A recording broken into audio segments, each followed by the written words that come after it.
But it wasn't a date if you're thinking about it in that regard. It's just a nice little get-together.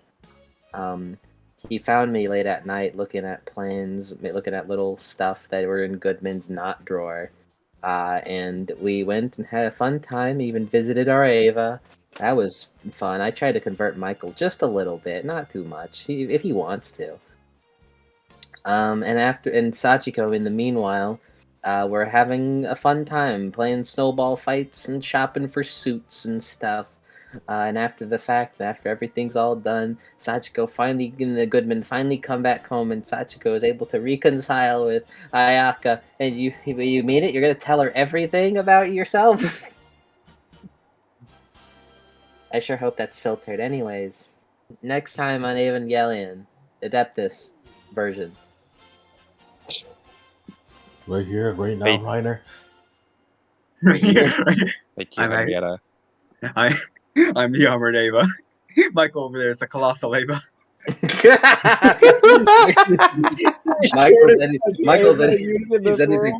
anything but the colossal. Exactly, that's the joke. I'm the colossal Ava. He's the beast Ava. I find it so funny that like Michael's Ava will forever be thought of as short because it's standard size compared to two freakishly tall Avas. It's so funny. Fucking revisionist history over here. He just looks the worst in comparison shots. They gotta do the fucking thing like the Hobbit where people have to stand closer to the screen, to the camera. All right. I love it, actually. It's another day. Another wonderful day. On this fine morning. As everyone, how are you getting ready for school? I don't go to school. True. Same as you. Mm-hmm.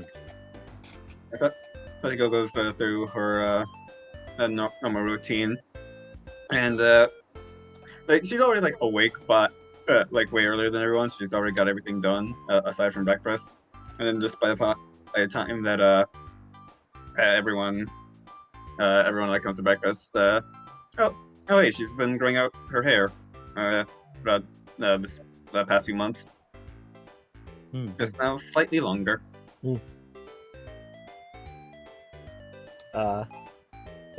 Michael's I don't notice. Michael's the same, but as he prepares for school, he walks up to Goodman. What do you want? Don't freak out. I'm not trying anything. As he delicately holds out the blade of his Goodman box pulls a cutter. gun. I'm kidding. He's taking out the blade of his box cutter and is handing it to you. Do you want like a new one? What? No. I don't keep razors on me. No. I don't actually need a shave. I don't actually grow much facial hair. It's fine if I just keep the handle, right? As he holds up the handle of his box cutter. It's fine if I take that to school, right? Yeah, I mean, yeah.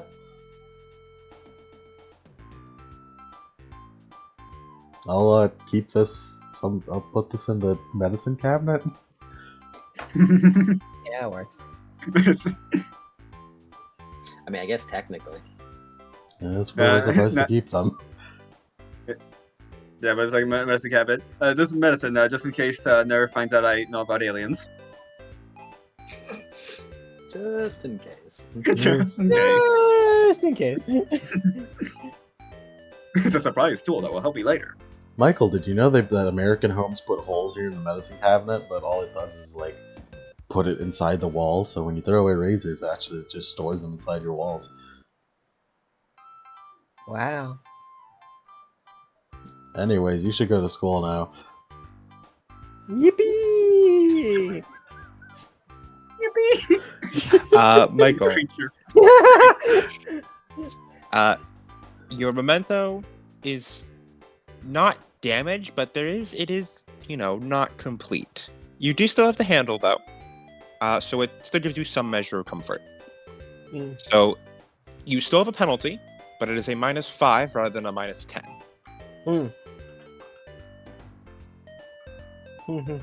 That shit's crazy. Also, I need to be right back as something came up at a bad time. It's okay. This is why I take delays as well. Finn threw up. Finn threw up. Finn's having a fucking. He's having a riot. He's starting a union. Yeah, Finn and it. It's so funny that Adam described the fucking living situation to me is that Finn gets the downstairs with Adam, and his dog Lucky gets the upstairs, and they do not go into each other's territory, and they do not. Well, the dog is fine with Finn, but Finn does not like the dog. Finn tears ass. He's a little shifted. What is it?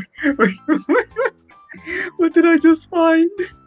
What did I just find?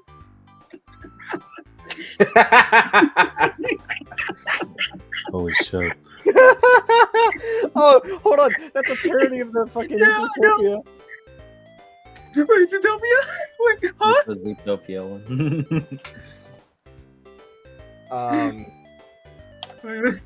Hold on. Oh, I found it. Hold on. I fucking hate this so much.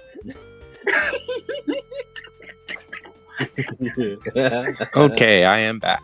Look at that. Adam, you leave for 2 minutes. 2 minutes, and It was not. It was, Truly, it it's- was definitely not 2 minutes. It was like a minute 30. Yeah. It's like a teacher leaving a classroom. Christ. Oh man, Zootopia is a blight upon this earth. Adam's gone. Post hybrids. Goodman on the left. It's Goodman. It's like I love my angel daughter. Yeah, it's just Henrietta. What does that mean? I It's because I'm such a sweet angel, aren't I? yeah, sure. Yeah. Let's go with that. Oh, by the way, is Emmy giving us word? An update? What? Has Emmy given us any updates? Is she still recovering? Yes, you've received I imagine you've been calling back and forth with her. She's still recovering. She's just been transferred to a hospital that is in Japan. But she has not been allowed to leave yet. Okay. But she is indeed still recovering. It's just it, and Sachiko's like mine. She's like, I'm just fine my ass. Yeah. All right. She did not believe a single time she said that. Fucking what? Is that a Skype call? Someone started a call. Cody, he wanted to talk to me real intimately. I tried to hit the pins button on Mike's thing, but I accidentally hit the start video call. Because I was trying to find a fucking thing that I sent him a while ago. All right. So, you guys head off to school, and Goodman, you head off to work. Is there anything in particular any of you plan on doing today, aside from what I know you're already doing, Henrietta? Well, since Emmy's still recovering, I guess typical kendo and gardening stuff. Mm-hmm. We'll get a little snapshot into that. As Sachiko, you are currently at the kendo club. As you've been getting a few weird looks from the people there. You can see, Michael, you're probably practicing on a training dummy. Mm-hmm. As Ayaka comes over to you, Sachiko. As you see, she's wearing the kendo little armor and helmet on. As she holds out a little suit to you as well, and is holding 2 wooden swords in her other hand. You look like you need a sparring partner. I do. Here, catch! As she throws the armor to you. Gotcha. As you put it on, and she hands over the sword to you. As she steps onto one mat, as she holds her sword up towards you. As how she like slips on the plate. She's a little hesitant. Just like slowly raises into a very like professional stance. Just so like very slowly getting to it. There you go. We're gonna be practicing your form today, alright? I'll just be focusing on parrying and blocking. I want you to try and just aim for the spots I show you, okay? We're gonna go for points. As, roll me weapon skill. Right. Sachiko. She got a 19. Yep.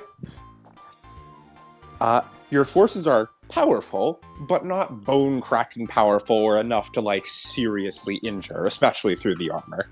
Yeah, like I imagine it feels a bit slower. It feels a bit weird. It's like you're like slow-mo punching, not really pretending. That's how it feels for Sachiko. Like this is weird. Mm-hmm. Absolutely. As every so often, Ayaka goes, "All right, pause." As then she goes over to you and sort of like corrects your form a little bit. All right, there you go. As she gets you fighting in a more formal, traditional manner rather than like swinging your sword just towards vitals.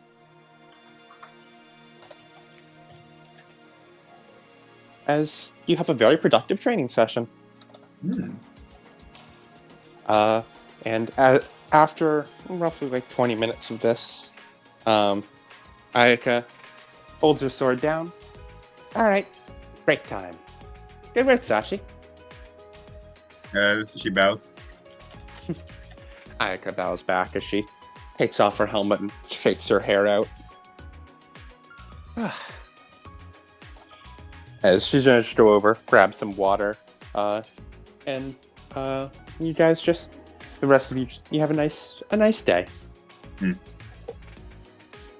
But Chachi does make time to go to garden after Kendo. Nice. Like, I imagine she needs to just be like reacquainted because she spent a month being away from the garden. But yeah. Yeah, imagine just like you go there and just you see like Rio and Henrietta like having a snack or something while they work on the garden. Just a normal day.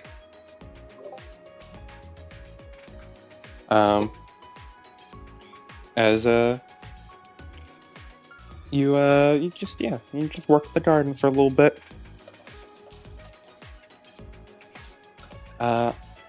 Goodman, do you do anything special today? I have no idea how to follow up on fucking easier shit, so I'm gonna have to figure that out eventually. Yeah, with some weird shit going on there. Yeah, there's some weird shit going on there. I should You probably should definitely do is bring up to Oda. One thing you should definitely do is bring definitely. I'll tell him right away. Definitely, yeah. Yeah, I'll tell him right away that I love. Yeah, just go right to his office and say, "Hey, what's up with this?" Yeah, hello, hey. You should form a cache, because I'm sure the UN would love to know about NERV secrets. Oh yeah, for sure. if NERV doesn't pay you enough, just fucking alright. Sell that shit to Sele. The fucking kill switch. Sell to Sele, yeah. Yeah, I implanted. I had Katayama implant something near my heart where if it ever stops, it fucking uploads the cache. Katayama put a kill switch in me, Takemi. You can't hurt me. Fucking get away with it. Takemi perfectly cuts out around where it is, removes it with his sword, and then kills him. How long has it been since the last since the terrorist attack? Roughly a month-ish, give or take. How is the case with the Torchwick going? Well, It has been progressing pretty well. You and Torchwick have been building up the case. And there's a pretty strong argument for it, considering the sheer negligence in, well, a lot of things. Goodman, roll me, yeah, this would be, I'm not sure what to roll for, like, legal prep work. Logic, perhaps? Yeah, logic. That's just a logic. I'm fucking great at that.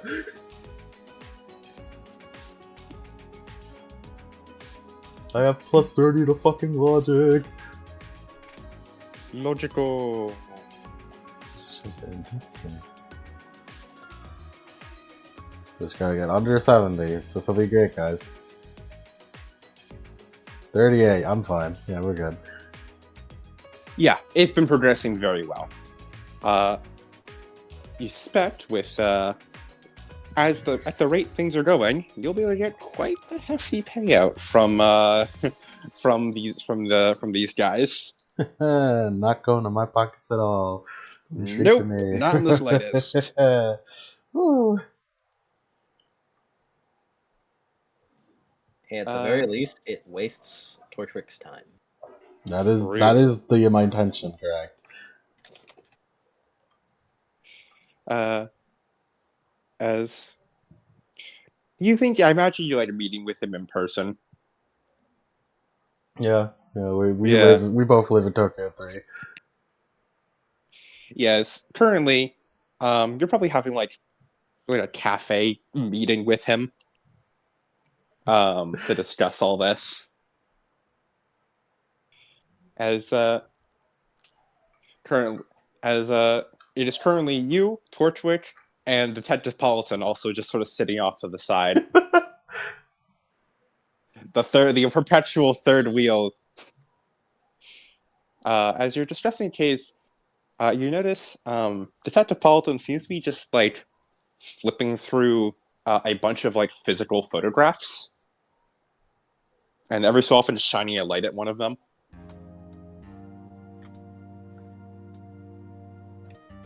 As she seems to just be going through that.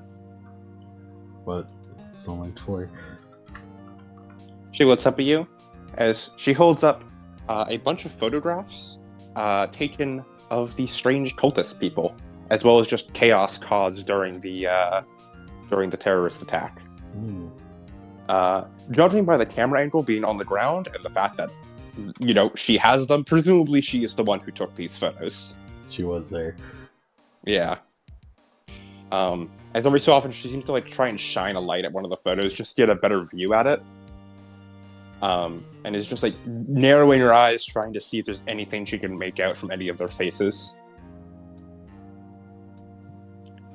As Torchwick looks over from his paperwork over to Neo. I don't suppose it's too much to ask that you know what those crazy people are. Well, they're Swedish. They be Norwegian. Norwegian.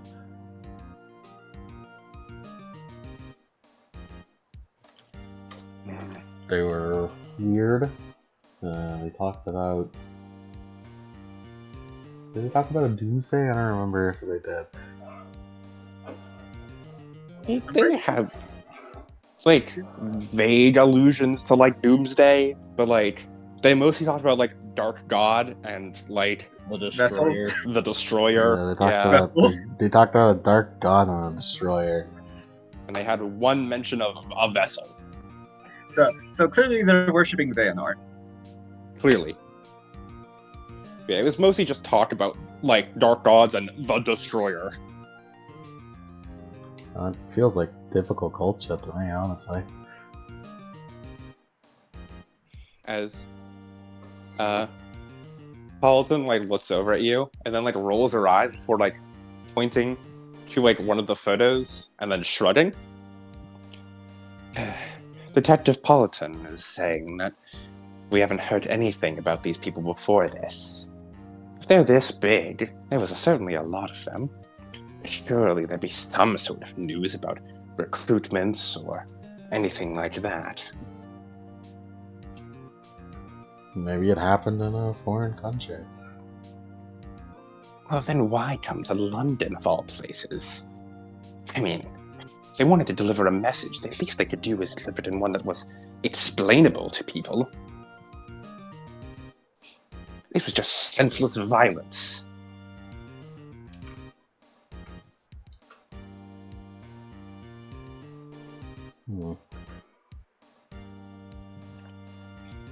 Is that what those strange culties like?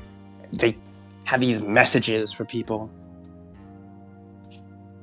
Or they have some ideology they believe in that drives them to do these insane things. I always hear about them before, some startups or people talking about them before they happen.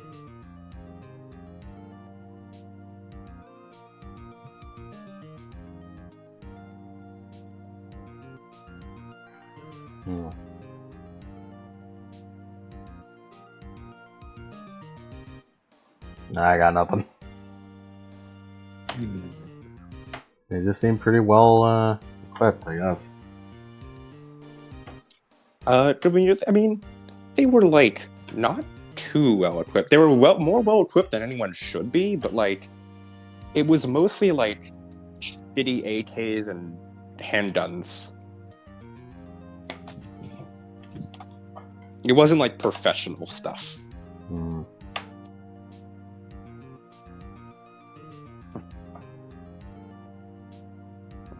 Well equipped for some backyard, maybe, but compared to an actual military force, they were.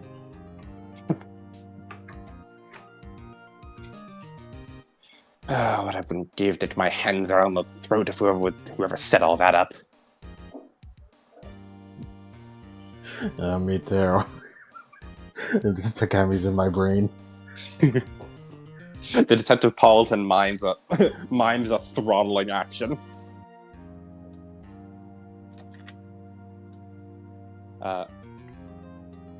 She then flips through before she looks to you and she holds up a photo of a bunch of NERV security guards walking around the place. NERV Raises security. one eyebrow over at you. The NERV security, yeah. What about She him? taps it a few times. What about him? She then holds up a photo of them engaging cultists. They did pretty well against cultists, yeah. She taps the photo a few times. Twitcher, help me out here. I believe Detective Paulton is finding it a tad convenient that that NERV security happened to bring so many people on the same day that these strange cultists attacked. Well, that's because our entire operation was there. Me, operations director, Takami. What's his Takami again? Captain? He's commander / director of NERV. Commander Takami. Vice commander, me. My entire bridge crew. If anything happened to us, then we'll be like decapitated. So that's why all the security's there. Well, I suppose that is reasonable. Imagine our most valuable asset, the pilot.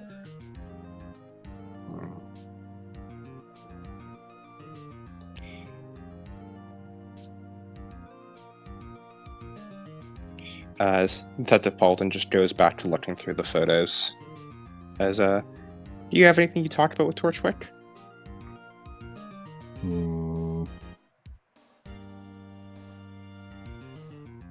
No, not yet. We're just good. We're just pals right now. Mm-hmm. I don't. What do you know about aliens? Detective Paulton leans back before she pulls out 3 photos and looks to you. As she flips them around and moves them towards you. One shows like the massacre area where there's just a bunch of corpses in front of where the Jet Alone console was. The second one shows the rampaging jet alone, and the third one shows Brock Spencer. As she looks to you, and then she holds up the Brock Spencer one and the one with the corpses on the command console, as she pulls them towards you. And then she looks over the torchwick like, "Hey, help me out here."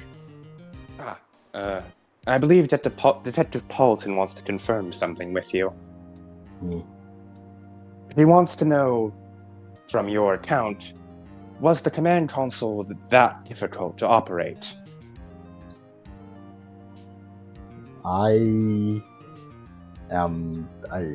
not sure.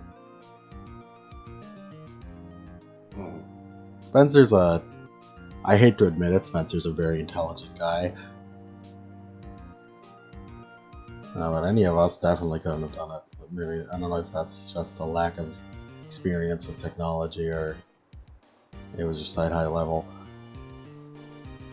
He points at you with a nod, and then she points again to the bunch of corpses just hanging around the console, and then points to the rampaging jet alone, and then shrugs. That is a good point, Detective. This was so difficult to use. How are these random nobody cultists able to figure it out? Yeah, and I don't exactly trust Spencer to actually be that intelligent, to be honest. I mean, look at him.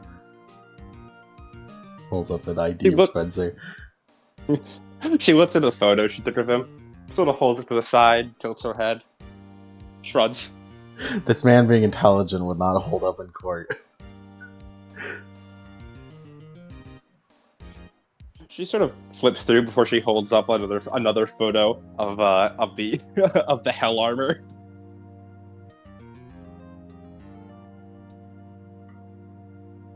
And then she just shuffles her photos back together as she leans back in her chair. She closes her eyes for a second as though just thinking.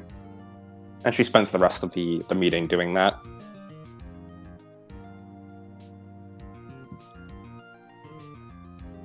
As you carry on with your day.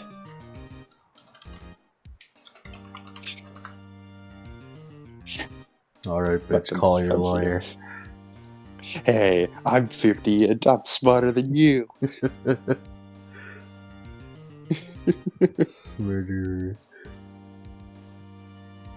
Other than Torchwick, I mean, I guess we probably should follow up on that shit Henrietta asked me about.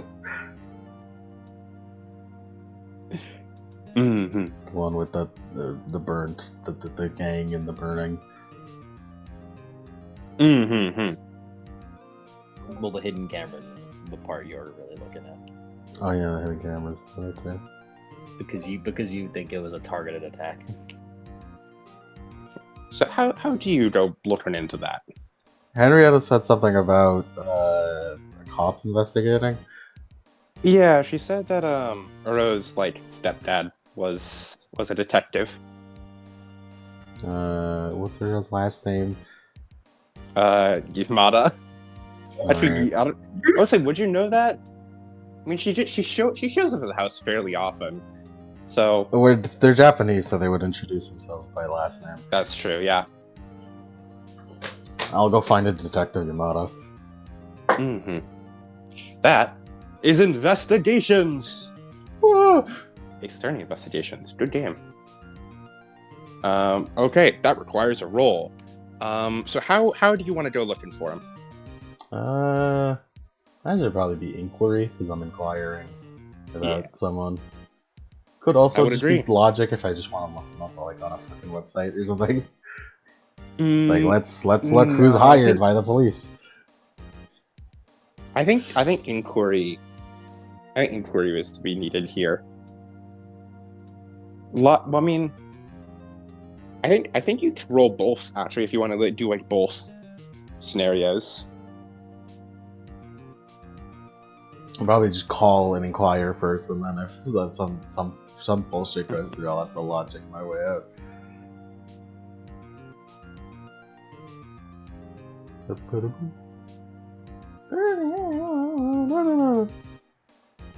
I got a 91. You call the Tokyo 3 middle school, and you're like, oh, how can we help you? And you're like, hey, can I get the records of this student? Are you her guardian? No. Nah, I know her though. Then they She's friends with my she's friends with my kids. And then they hang up on you. Why did they call the school? I don't think about it.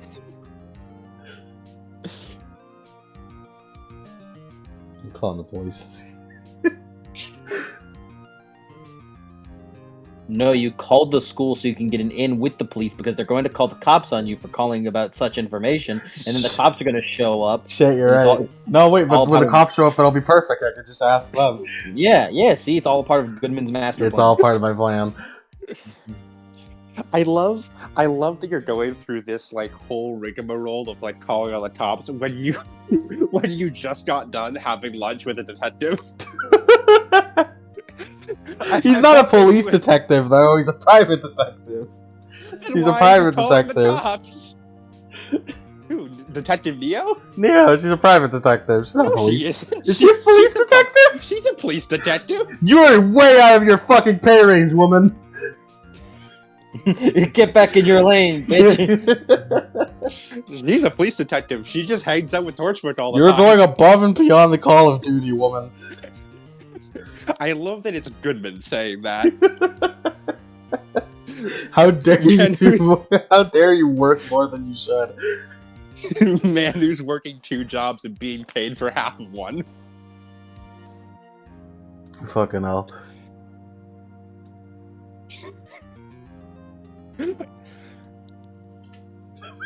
It's gonna be an awkward phone call.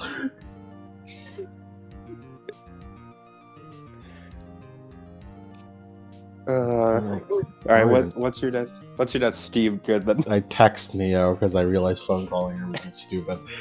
Yeah, I was like, I wanted to confirm, like, are you saying you want to phone call the mute woman? You want to phone call the woman who can't speak? Fucking call Neo like, hello, Neo? Hello, you there? Hello? Yeah. Did this bitch hang up on me? like all she can hear it. I like the idea of Neo always accepting phone calls and just like letting them play. Who wants to hear how stupid they are? Yeah. As you text Neo as she goes, hello, hello, Mr. Goodman. Oh wow, I get to hear your voice inside my head when I text you. Our dialogue has to be delivered somehow. Do you know a Detective Yamada? There's like speech bubbles, and then speech bubbles again, and speech bubbles again, and then do you have any idea how little that narrows it down? Do you have any idea how common a surname Yamada is? No, my last name's Goodman, and I live in Japan. Yeah. He has a daughter? She sends back, I can think of at least 14 different people who meet that criteria. And those are just the people in my precinct. How do I even narrow it down? Investigating the school burning, the school burning incident thing? That's that thing on the news a few months ago? Yeah. There's a long pause before she sets back. Aren't you a little late to the party? I was busy, okay? She sends back a shrug emoji. Then there's a pause where she sends back, so why should I help you? Pretty please? Do I need something a little better than that? What do women like? This must be what the role is for, what the woman like. Yeah, give me an inquiry roll here. Inquiry. What do women like? Inquiry. Got 38. Women like.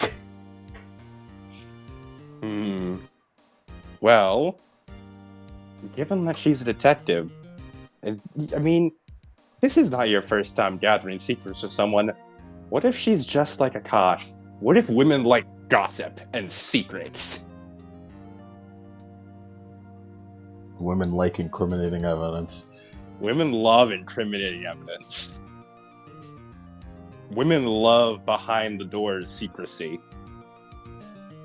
This one's for you, Henrietta. What do I tell her?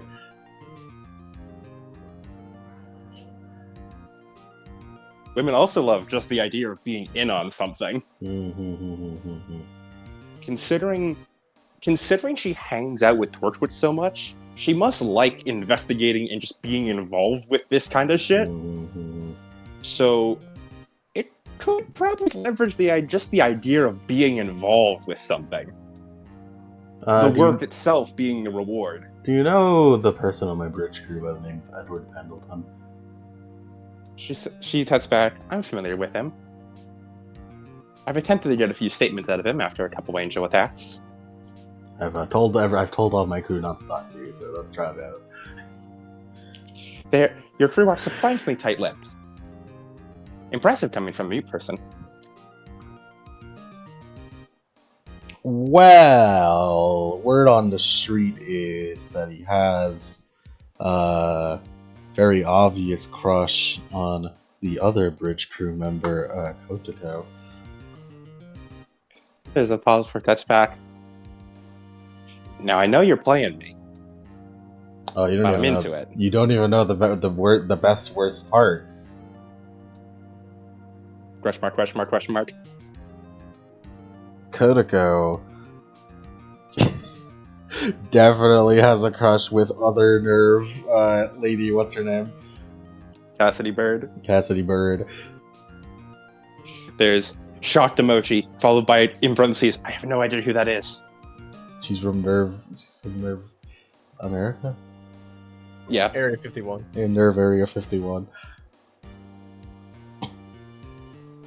There's a shock, followed by, and then another, a little in parentheses, oh my god, you mean Area 51 is like real and NERV owns it? I thought that was public.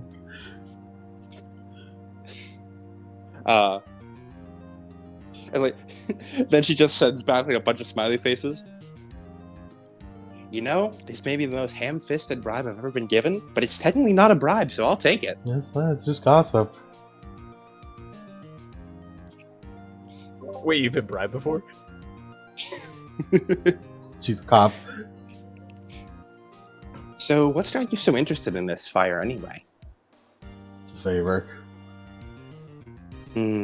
Last I heard, it was already wrapped up. Was it? I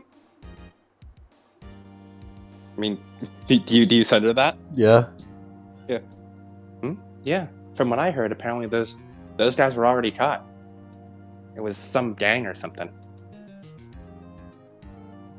The case reached us, about a day or so after it happened, but then a couple days after that, everyone was already brought in. Pretty sure those guys are, right now, serving time in jail.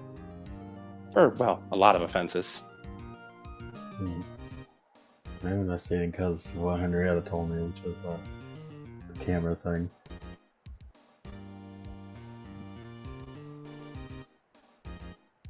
Did they say anything about why they did it? Shrug emoji. I don't know. I wasn't involved in the case. Well, that's why I'm asking, I guess. Well, I mean, I could probably go talk to them. She puts talk in quotation marks. If that's the answer you're looking for. Is that related to this whole Detective Yamada? Yeah, I'm pretty sure he's the one who's responsible. Yeah, I can look into it. Though, this is quite odd for NERV to be involved in this kind of business.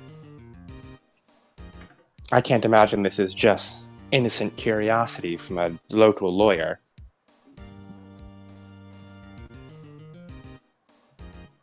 I told you, just favor.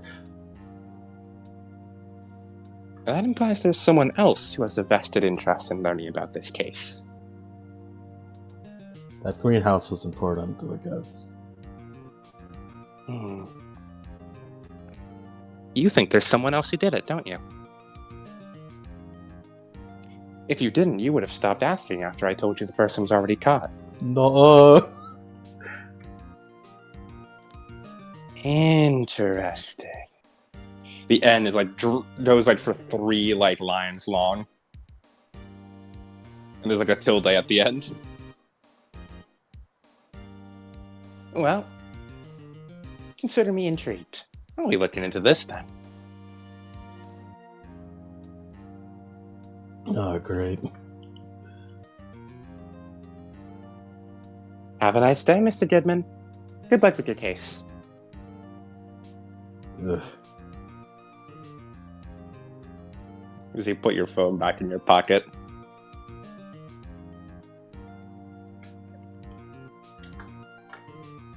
Well, that wasn't exactly helpful.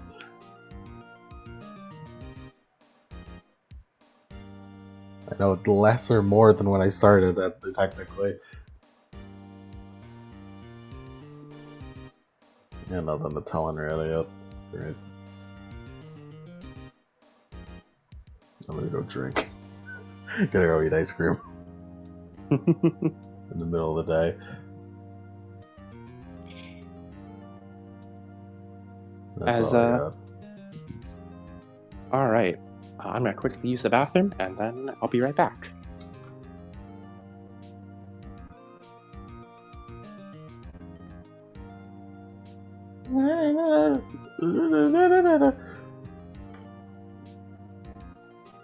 Hey kids, how's it going?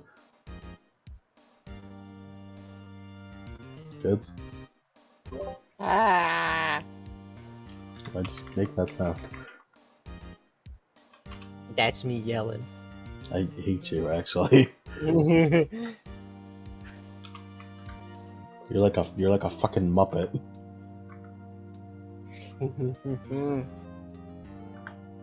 Did you miss me, Goodman? No, actually.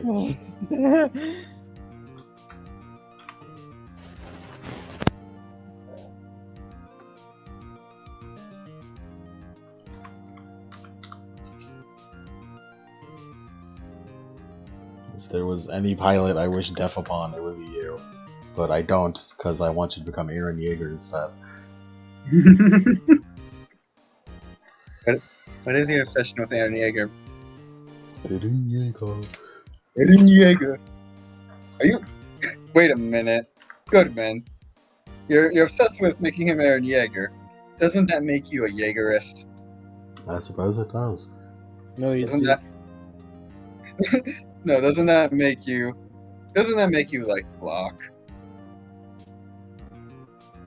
Say that again and you're dead. I mean, you're both gingers.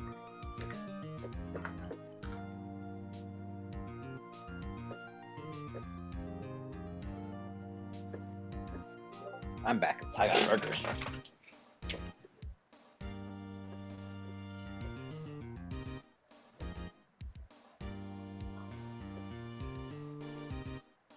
Ba-da-bum.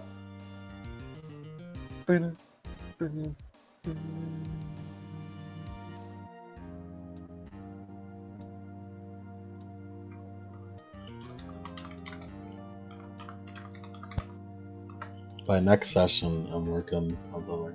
By next session, I'll be able to spend a fate point. And if you guys are ever in trouble, Goodman will be able to appear. Good manifest Goodman. You mean like whenever Sachiko starts beating people up? Exactly. If in that scenario, if I spent a fate point, I'd be able to appear before you. Wait, hold on. I know exactly I'm what here. Gets his fucking ass kicked. No, but I have crazy commands so I can stop her. It's My command is crazy. I have if I roll a fellowship test, it's Fall. It's 88. I just have to, my command is 88, so I can totally just command you to take a knee. like you have to command her before she just punches your throat.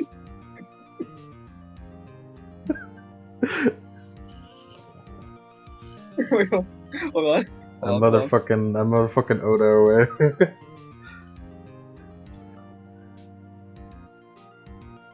And manipulate your fucking electrons, make you kneel.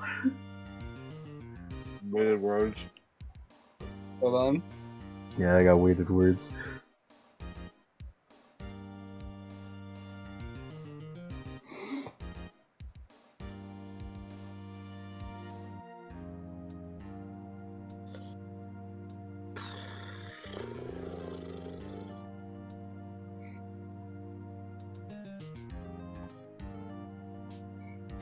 Goodman stopping Sachiko from beating anybody to death.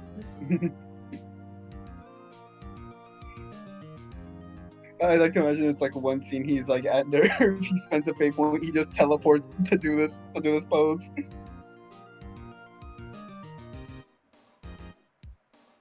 Goodman Sachiko beating civilian to death.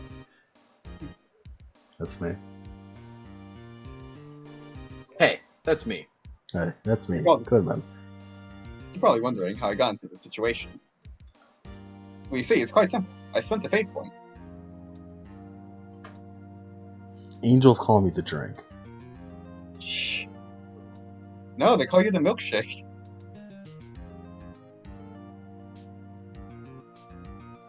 I have a question for you guys. Yes? Do you think a strat where all of you move at least a half action from the enemy, and then one of you spends a fate point, you can automatically succeed on a weapon or ballistic skill test of your choice with 0 degrees of success? Do you think that's good? Depends, yeah. To get like an attack in it, to like get an attack in if you really need it. And it's just like a weapon or ballistic skill test, so if it could work with something like Halt Advance, that could also be really good. I think that requires just asking Adam. Yeah, because if it's succeeding with a weapons or ballistic skill test, and like we have to like Halt Advance, if it counts for the Halt Advance weapons test, then yeah. But yeah, I just double checked that before doing it.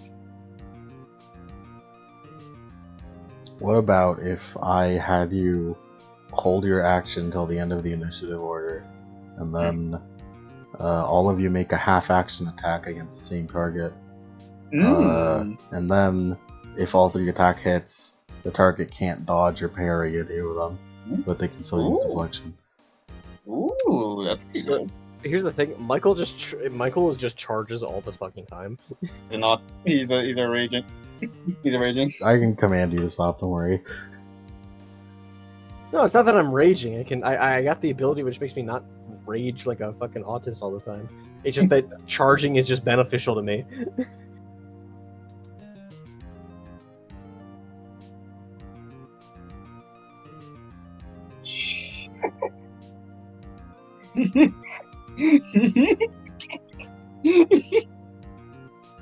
Hold on. Season.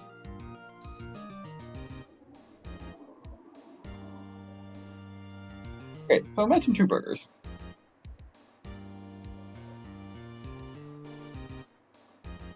So imagine a burger. I'm imagining, yeah. This is really funny too because I hate the look of the top bun. Oh, it looks like you could fucking roll that shit down a bowling lane. Kind of looks like it looks like a Krabby Patty or something. Wow, Burger King Austria. Let's check Burger King. Check Burger King Middle East.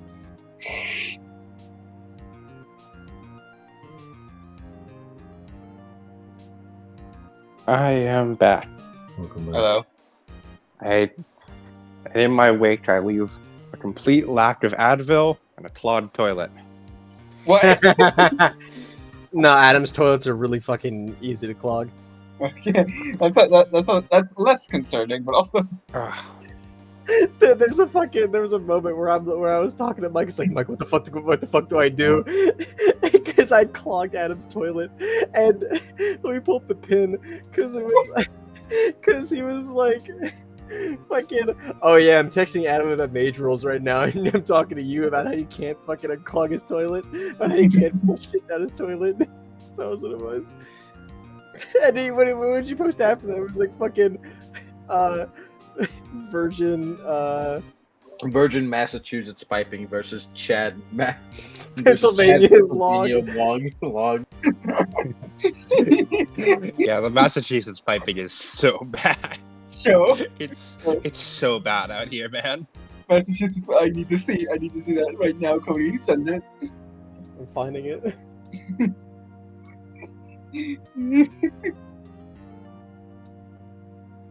Listen, yeah, I can never visit Adam because that toilet will be gone. Oh yeah, no, me too, for sure. The toilet could not survive you people. The toilet could not survive a coastline log. Coastline log. Fucking coastline log.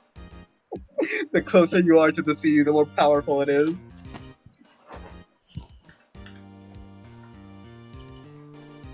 Okay.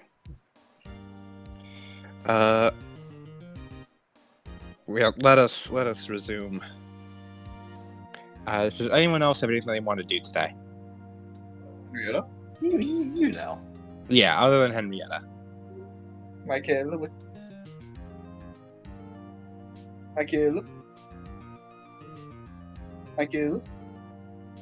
Oh, Cody? guess not. No, I was just waiting to see how long he was gonna say it. I don't know anything. Alright. Are you sure? No questions?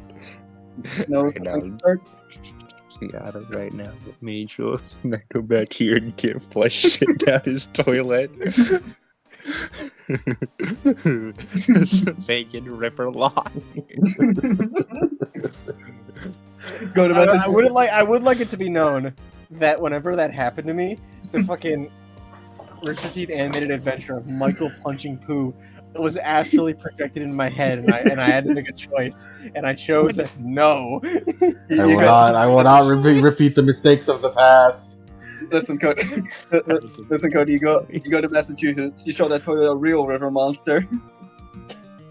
No, this actually happened twice, because the second time, I kept trying to flush, but only like half of it would go down, and I'd flush it again, and another half would be taken out. So I was just having it until the very end, I was like, what the fuck do I do? I've been here flushing this toilet for about fucking 20 minutes. I can't. What the fuck am I supposed to do? And Adam's mom was like, "Are you all right in there?" And I'm like, "Yeah." Damn, you fried chicken in there? Because I was just flushing it over and over again. And I come out and it's like, hey, I don't know if I broke your toilet, or it's like, oh no, it's just like that. Yeah.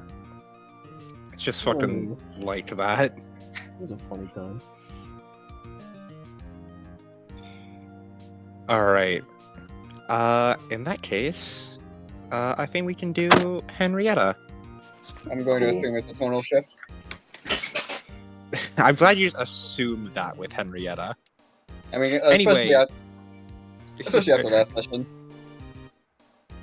Yeah, I'm glad you just sort of assume shit is gonna be bad with Henrietta. Hold on. Oh fuck, I was gonna fucking Anyway, you're right. Cue Pensione. Anyway, you're right.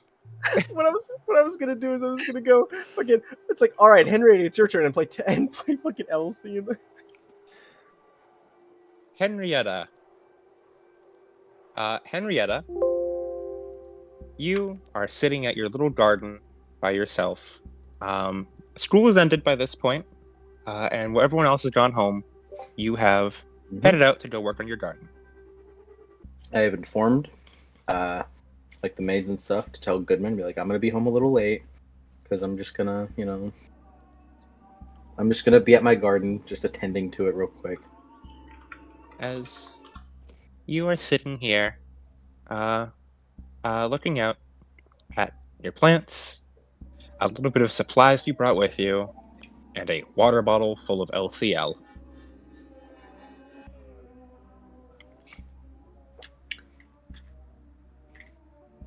as it's time to begin some tests.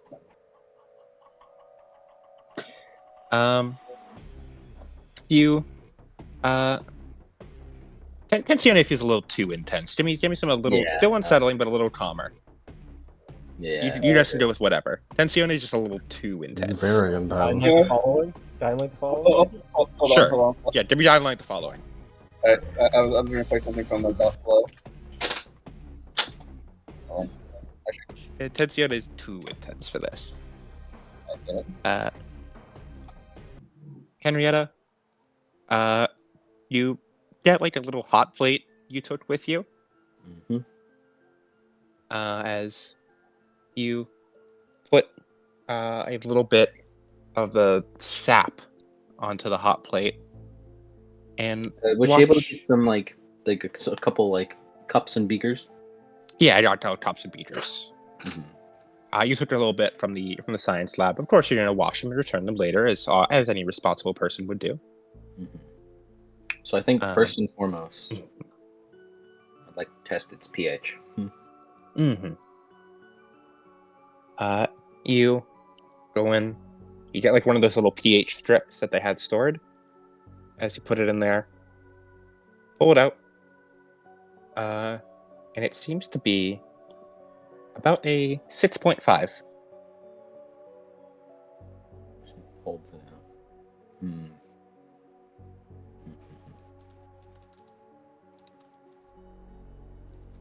And she has some tree sap on it, right?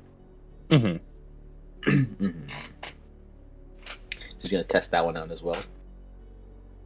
Mm-hmm.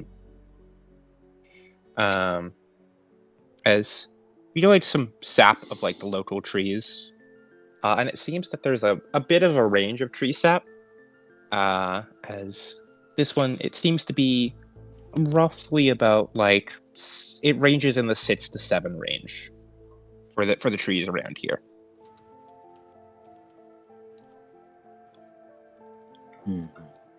A range of what? Around 6 to 7, but usually around 6.4.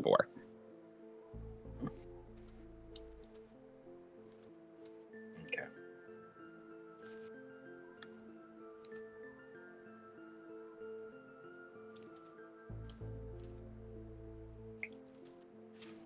Right.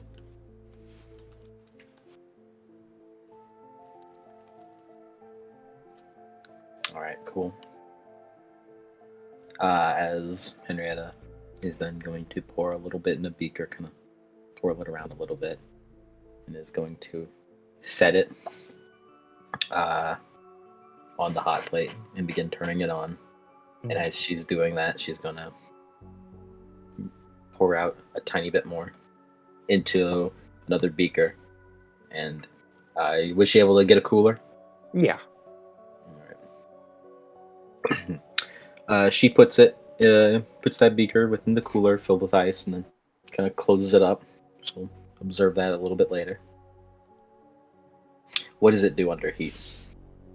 You watch as it seems to take the heat and just does not react to it. It seems to just stay perfectly as it is. Like no evaporation?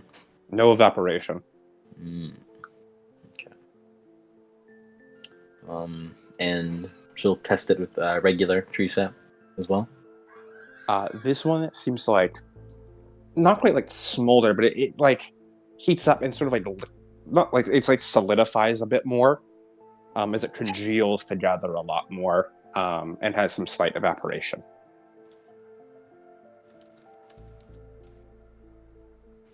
What would you say the temperature on the hot plate is at? Let's see what the average hot plate temperature gets to.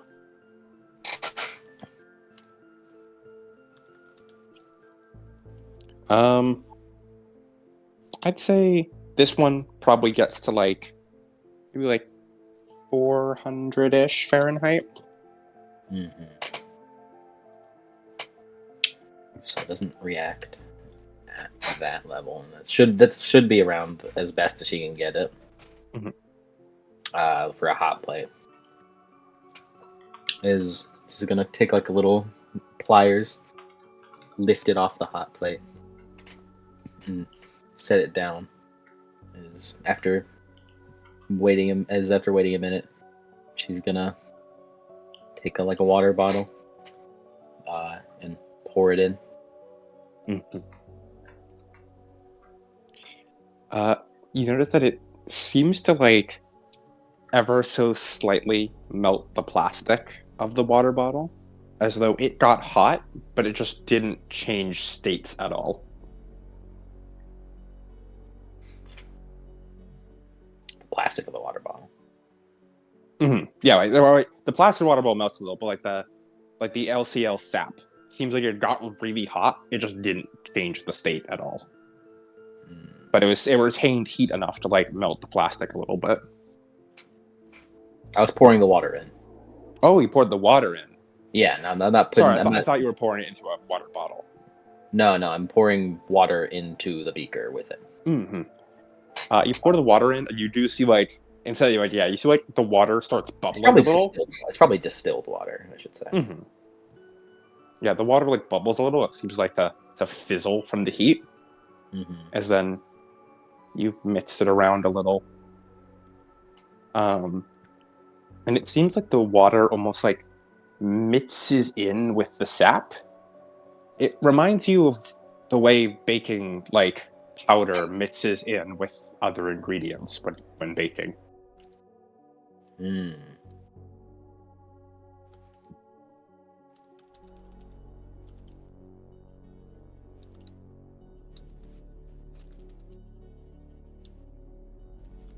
It also smells very nice. How would you describe it? I have no idea. I have no sense of smell. I have no idea how to describe smell. It is true. So I can only say it describes nice. I have literally no point of reference of what anything smells like. If you were to taste it,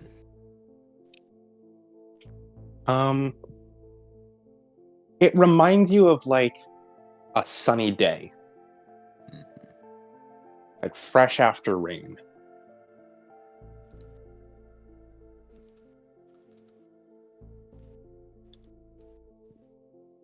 Is that whenever it was heated up, or when it's now with when it was water? Mixed with water?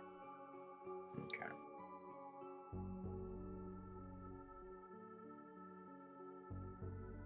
Interesting. By this point, she's gonna, depending on how long this takes, she's gonna open up the lid of the cooler and check it in and check. You check. It seems like the sap, the LCL, is completely unaffected. It seems to still be entirely liquid. And it doesn't appear to be any slower, in movement. Not you can see.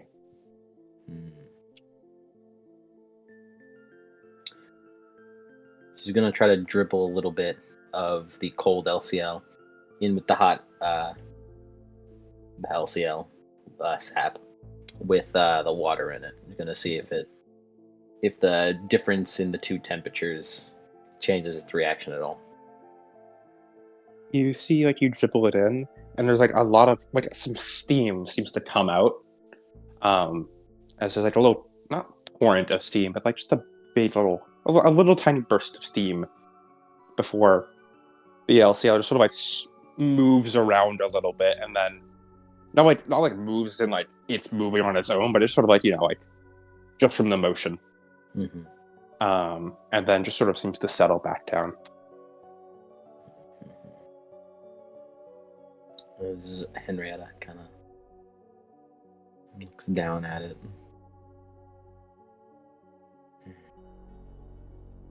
A finger to her chin. And she continues to write down in her journal the notes that she's getting.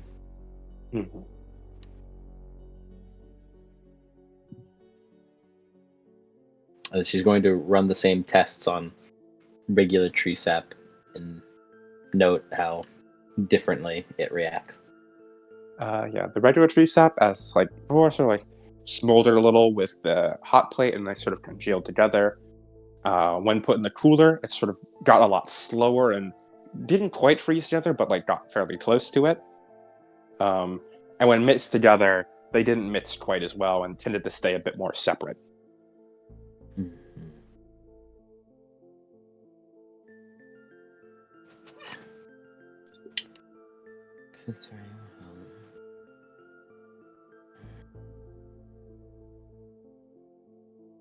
She's thinking to herself.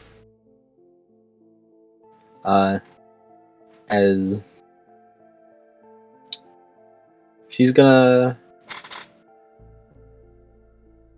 her head kind of moves over, looks over to the angel corpse in the distance.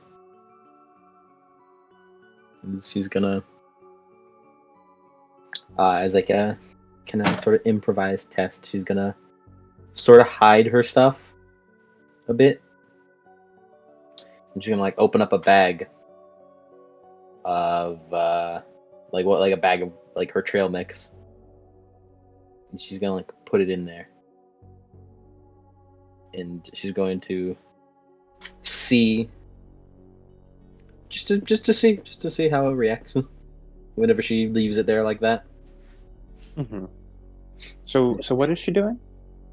She's just putting a piece of trail mix in like the sap water syrup she's made, Mm-hmm. and she's gonna like hide it somewhere. Mm-hmm.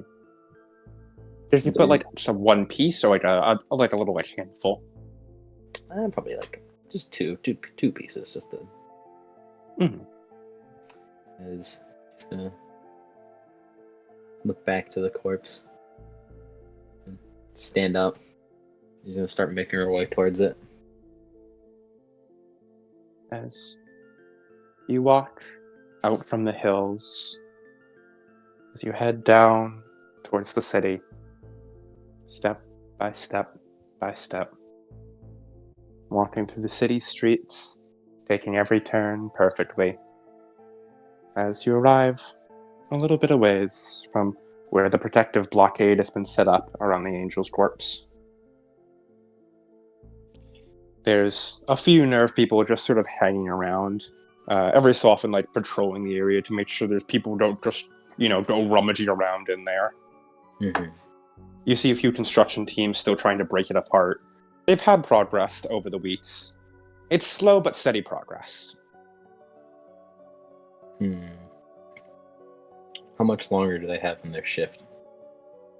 They have about 30 minutes before they go on their next break. Henrietta's gonna wait a bit. It's probably gonna spend some time real quick.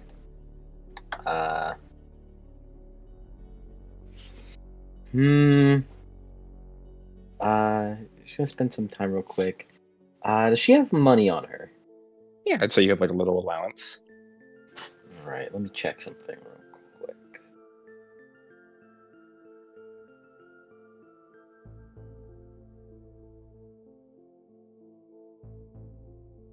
Okay, this one. Moment.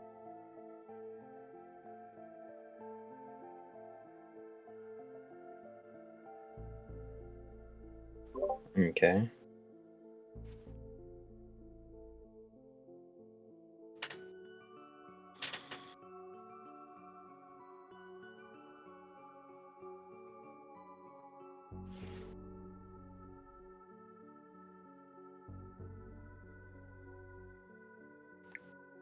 She's gonna get some isopropanol. Mm-hmm. Okie dokie.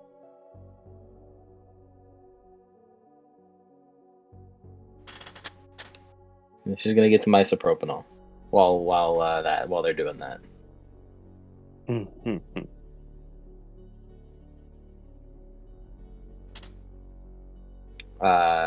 And yeah. And the construction guys at least are gone by 30 minutes? Mm-hmm.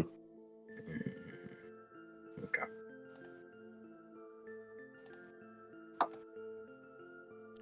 It takes you a little bit to sort of find a place that like sells that. Yeah. The isopropanol, but it's 30 minutes. Yeah. You find it. Probably not too much. Mm-hmm.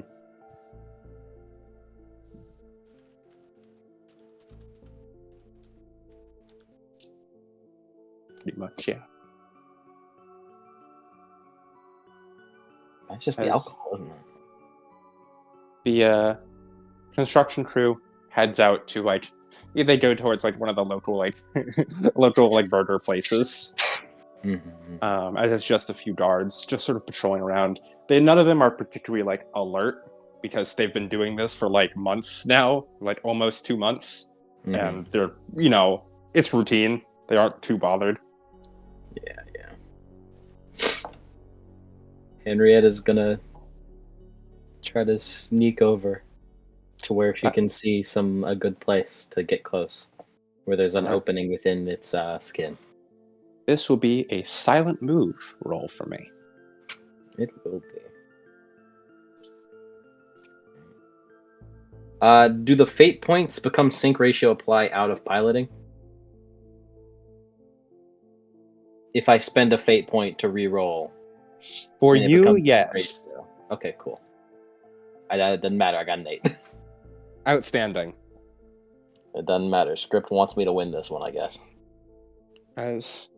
This is actually very close because I have an agility of 31, so minus 20 because of clumsy. 13. Yeah, it worked out. It worked out. As you get up, somewhere, you get closer and closer as you keep peeking around little corners, and you eventually realize the pattern that everyone's walking in. As one person turns to go walk the other direction, you quickly sneak in behind him, walking quietly as you go, before the other guard gets to replace him. As you get past the little protective outer line, as you reach towards the rock-hard shell of where Brunhilde is. As you lay your hand upon the rocky outer shell, and it's just cold to the touch. She wants to find an opening in its skin. As you walk towards the opening, you go towards the head, where it was blasted open during your fight with it. As you get to where its large head is, where it was broken open, and where Michael blew up its core. It looked... Goodness, from the Eva it looked so small. It was such a tiny target to try and hit, barely the size of your hand, yet here, as you look up and see the opening, is big enough to fit a building inside.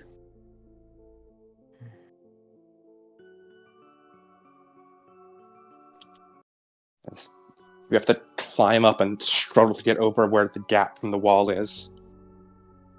And you climb up to the opening and throw your leg over, as then you get yourself inside the angel. As you slide down the rocky outer area, and you land in something wet.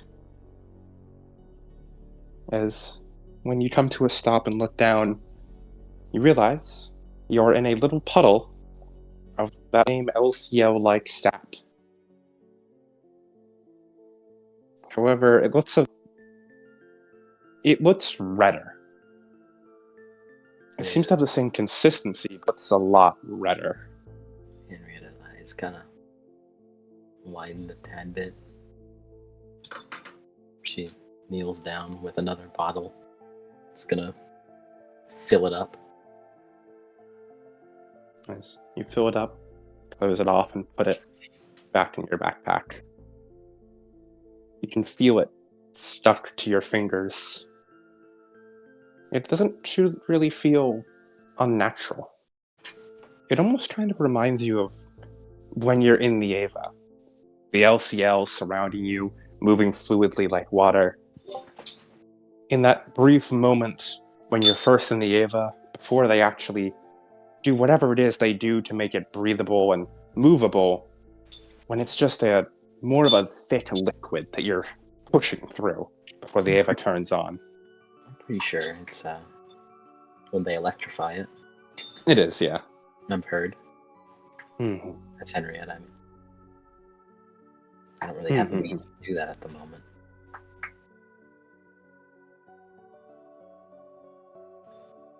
Is Henrietta glances around again. You can see there's the opening with the sun outside, and then the inside of the angel seems almost hollow, primarily rock and darkness. Yet you can see the barest outline of something more deeper inside.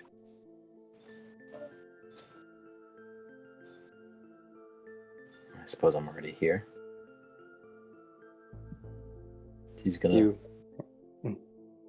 go on. kind of carefully go a little bit inward. As you go more inward, flinching a little bit from those splashes your feet are making from the walk. As eventually the sunlight starts to dim as you go, and you pull out your phone and flip on the little phone camera. As you walk in, you can see that the rocks appear to be attached. There are these leafy growths on the inside of the rocks, and they all seem to lead inwards towards the center of the angel, where along the inside there is a long, almost like a stem, just a thick bark, but only in some places. Other parts appear to be flaky and more fleshy, for lack of a better term, but not human fleshy, more just softer. And all of these lead outward, connecting to the rocks, and the rocks hold it steady. The rocks almost like an eggshell. Henrietta frowns. She thinks back to her dream. As you progress deeper and deeper in. If she can, because she'd have her gardening tools with her. Mm-hmm. If she can, she'd like to take a little bit off the bark with like a trowel, if she can. You go towards the bark.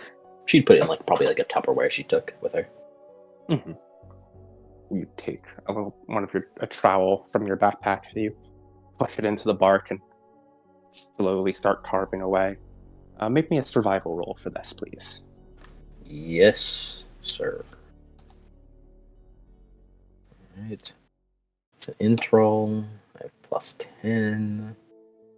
I'll say foresight can apply here. Yay. I did plan for this.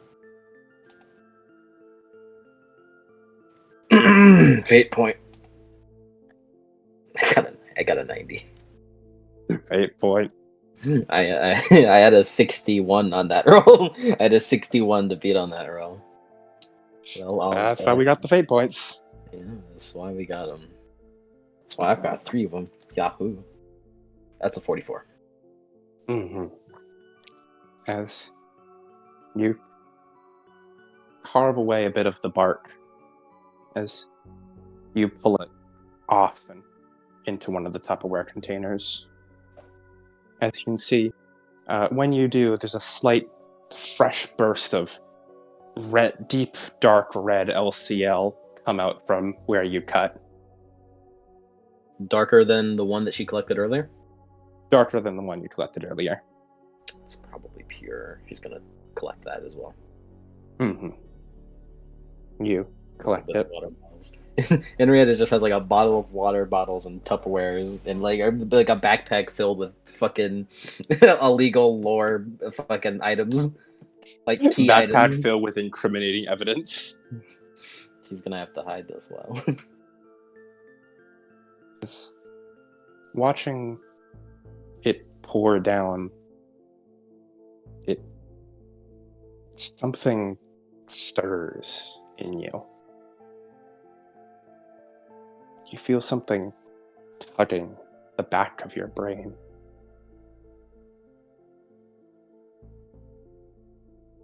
A familiar tug.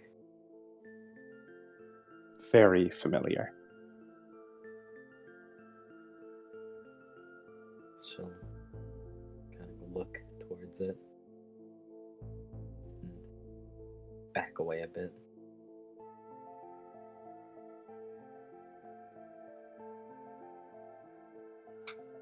Henrietta's by now is very aware of what she's doing, and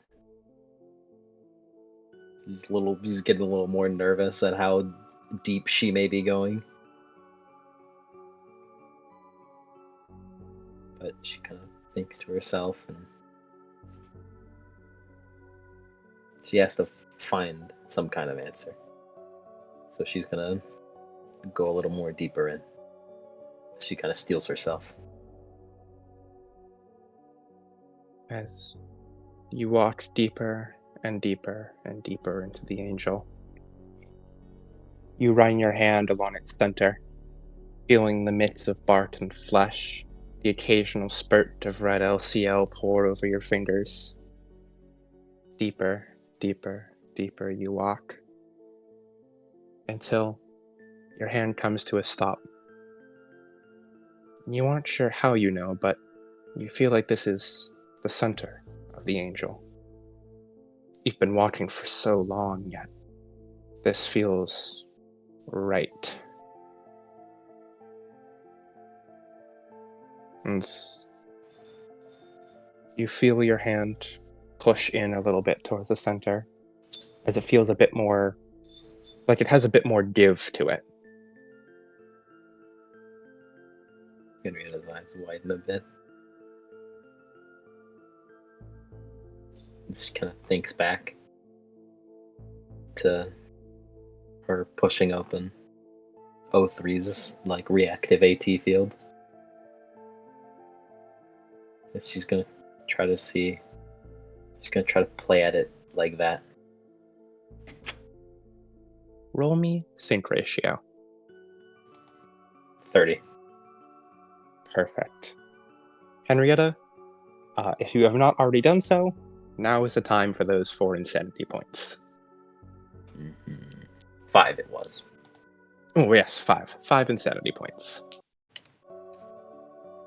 As Henrietta, you feel as it pushes back against you for a moment before you calm your mind for this thing that never was. And you push your hands against the wall as you feel it morph around your fingertips, the membrane stretching as you walk towards it. Not forceful, not cutting, but simply asking for entrance.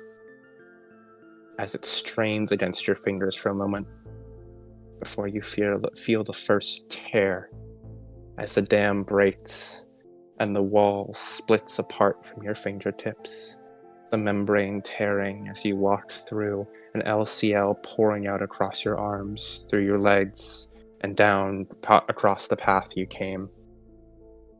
As you walk into the innermost parts of the angel. As for a moment, your head pounds. You feel like someone putting an air horn next to your head when you're trying to sleep. Your blankets being ripped away.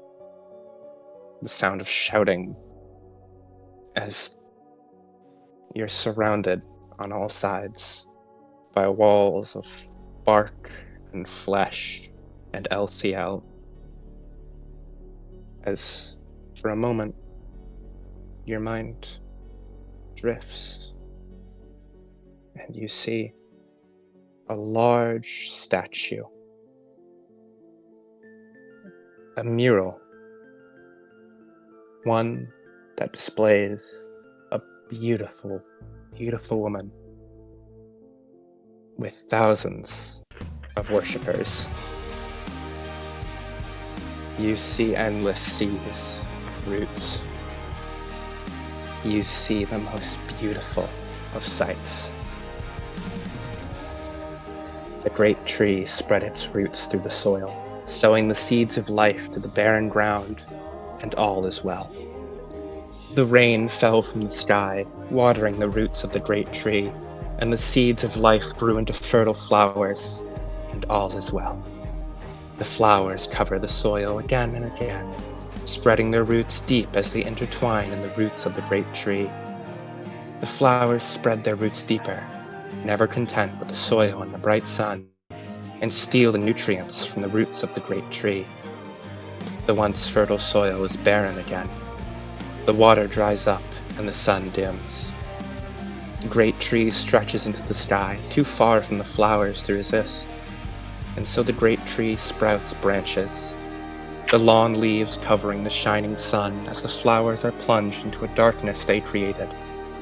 The branches grow low and stretch long, able to reach the flowers where the great tree cannot. As the flowers wilt away in barren ground under the branches' shade, the great tree grows tall, and all is well. As Henrietta, you are back on your knees, covered in the LCL.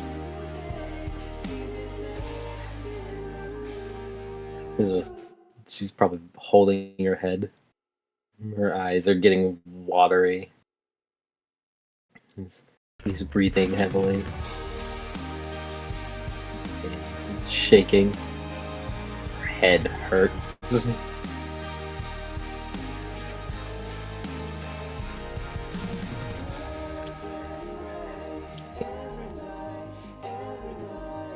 Henrietta, you feel more aware, more full.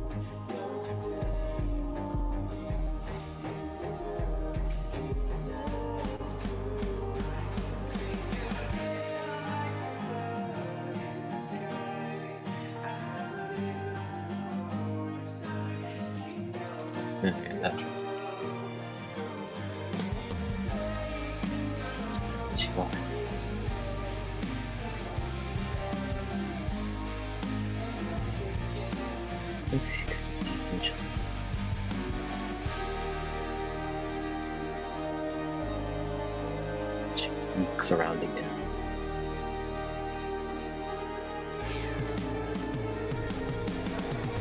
Is this what you want?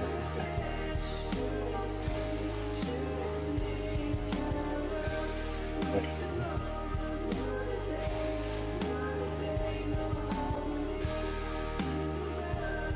Greedy? She mumbles to herself. As Henrietta blinks again. I have to get back. It's getting too late. They'll get worried. And she stands up, looks down.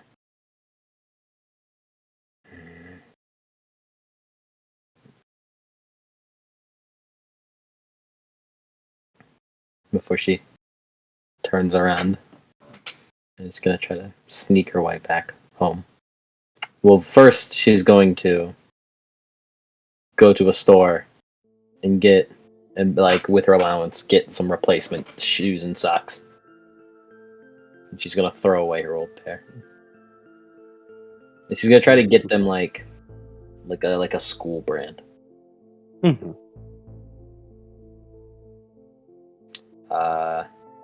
Then she's gonna go back to her garden.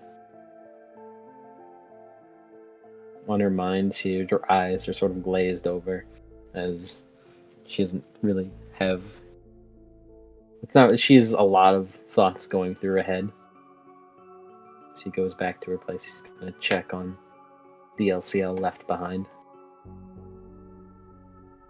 You head back to your place as you walk unseen through most of the city, taking a quick stop to new shoes.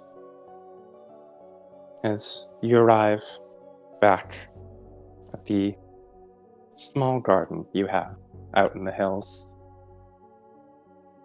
the hem of your skirt having a bit of LCL on it, the legs You'll stain the dark red. The same with your arms.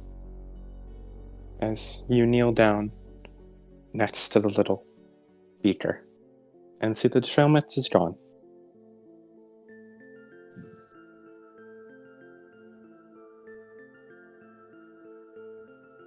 This wasn't the angel. She kind of gestures towards the sap. She kind of like looks back towards her backpack where the dark red sap is. Looks back to the sap.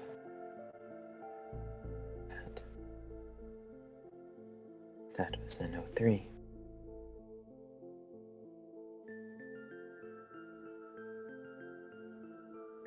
There's something more to that, right?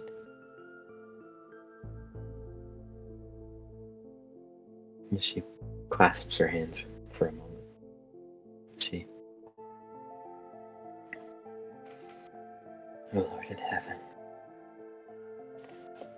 Thank you for the information that I'm being given. I pray that I'm able to find purpose in the words that I'm taught. Amen. She is going to, in a separate final water bottle, put this LCL concoction, the LCL sap that she has. I don't think she has enough time to continue experiments. Mm-hmm. So she's going to put the sap that ate the trail mix. And she's going to, with a Sharpie, kind of write on one water bottle. The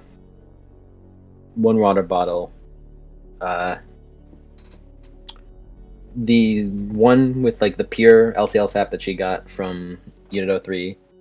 She's gonna write down leftovers, like leftover sap. Mm-hmm. In the one that she was testing, she's going to write down test sap, and she's going to write down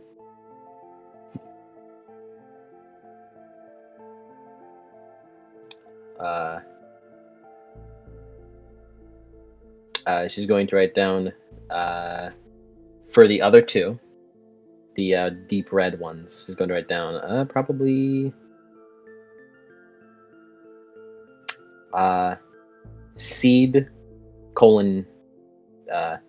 B. Mm-hmm. And she's going to set it all aside. And she's going to try to find she's going to put it in the cooler she got. She's going to try to find a place to hide it.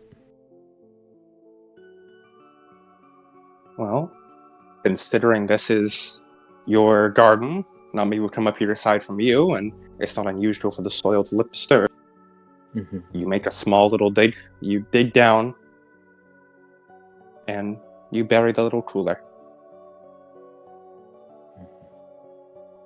And has she managed to clean up her arms and legs?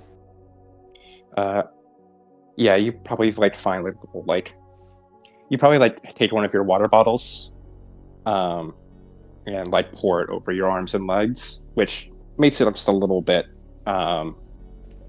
easier to hide, and then you take a stop in the school bathroom.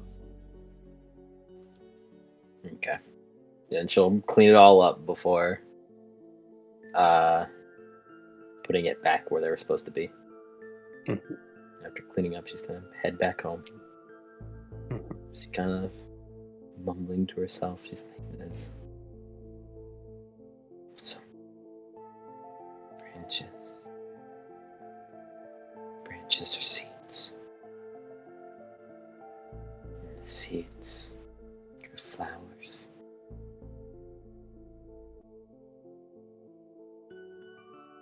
Great tree. You walked home mumbling to yourself the whole time. As before you even realize it, you've arrived at the door of Goodman's house. As It takes out her keys. It's probably a card. mm-hmm. Just opens the door and goes in. As she kind of fixes her face a bit. As you fix your face a little bit, breathe in and breathe out.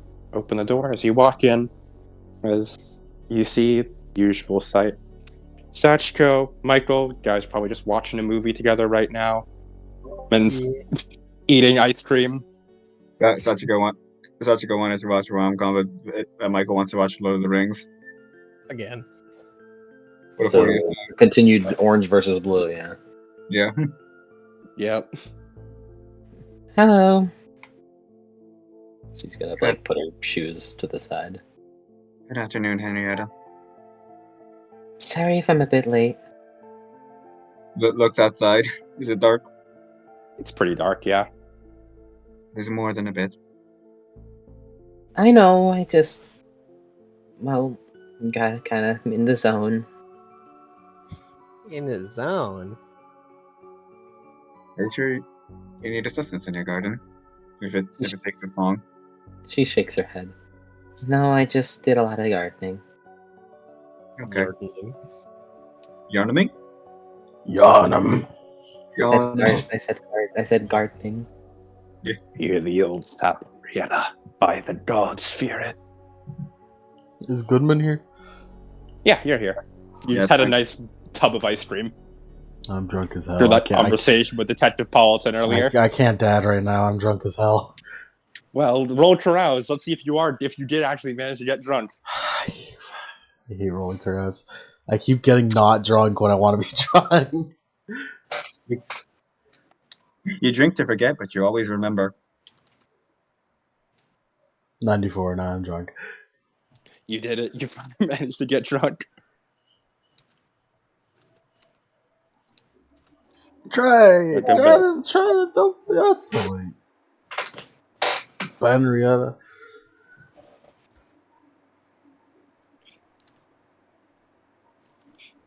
As Henrietta, you just head on over. Now that Henrietta's finally here, it's about time to get a little closer towards bedtime.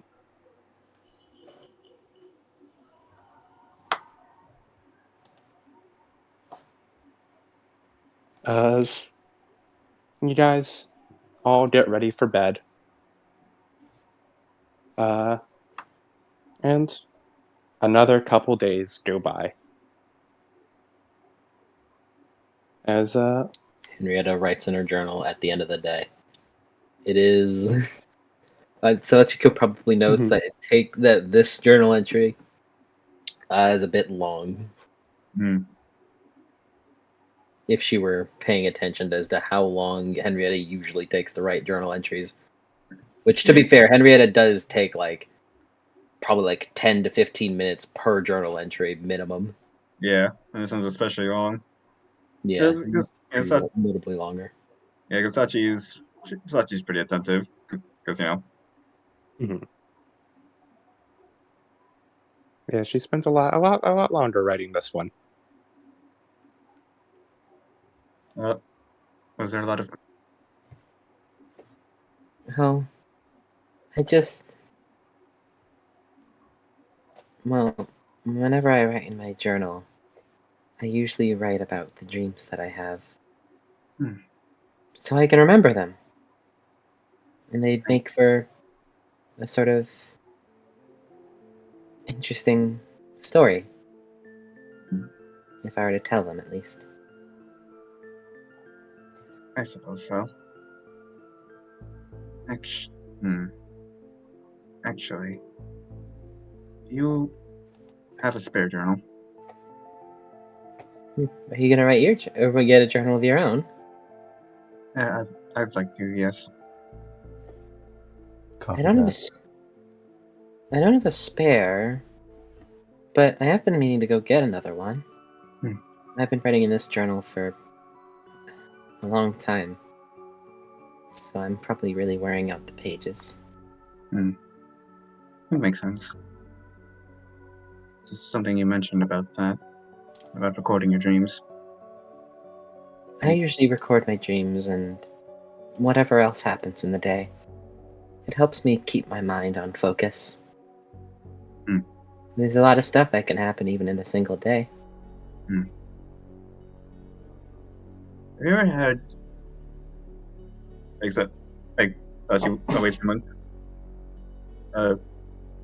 a dream that makes less and less sense as you think about it more?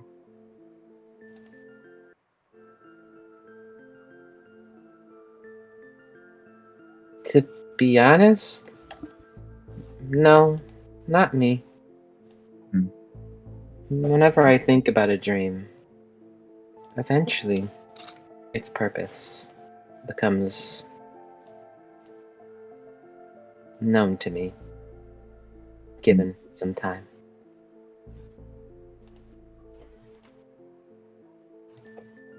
Whenever I dream, it's usually unpleasant, but at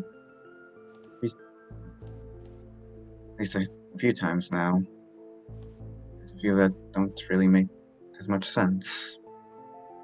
I know that dreams don't typically make sense, but you can at least piece together why you had them. It takes some time, but yeah. It's a shame that you've been having bad dreams, though. I'm sorry to hear that. It's okay. I've had them for a while. It's just something I missed.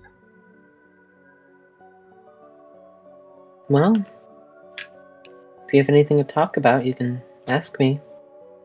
And if you don't have anything you're too comfortable with talking about, then that's what the journal's for.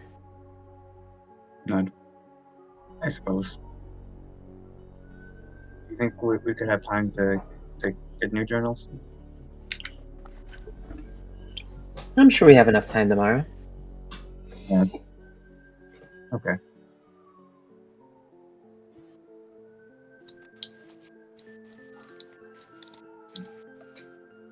Well, if that's all, then I should bid you good night.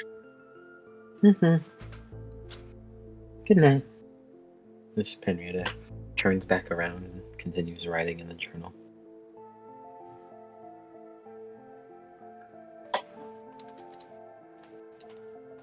As you go through writing the long entry, as eventually you guys all get to bed.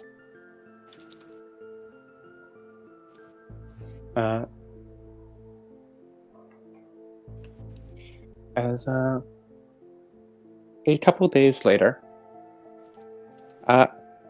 you guys just going through school like normal.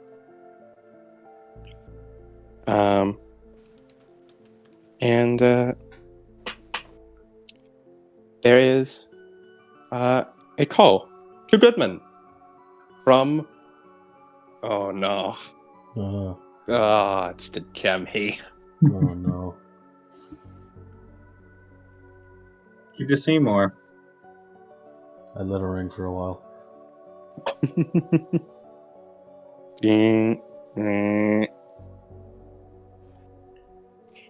As you wait for a little bit, do you eventually pick it up?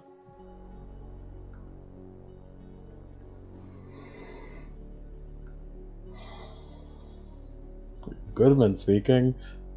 Hello,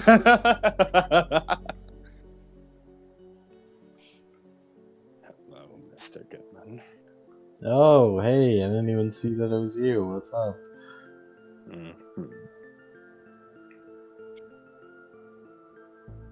I need you to come to my office. What's the occasion? I will explain in person. Cool.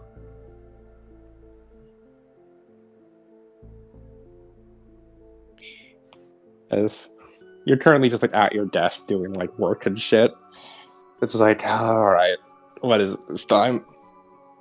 This motherfucker.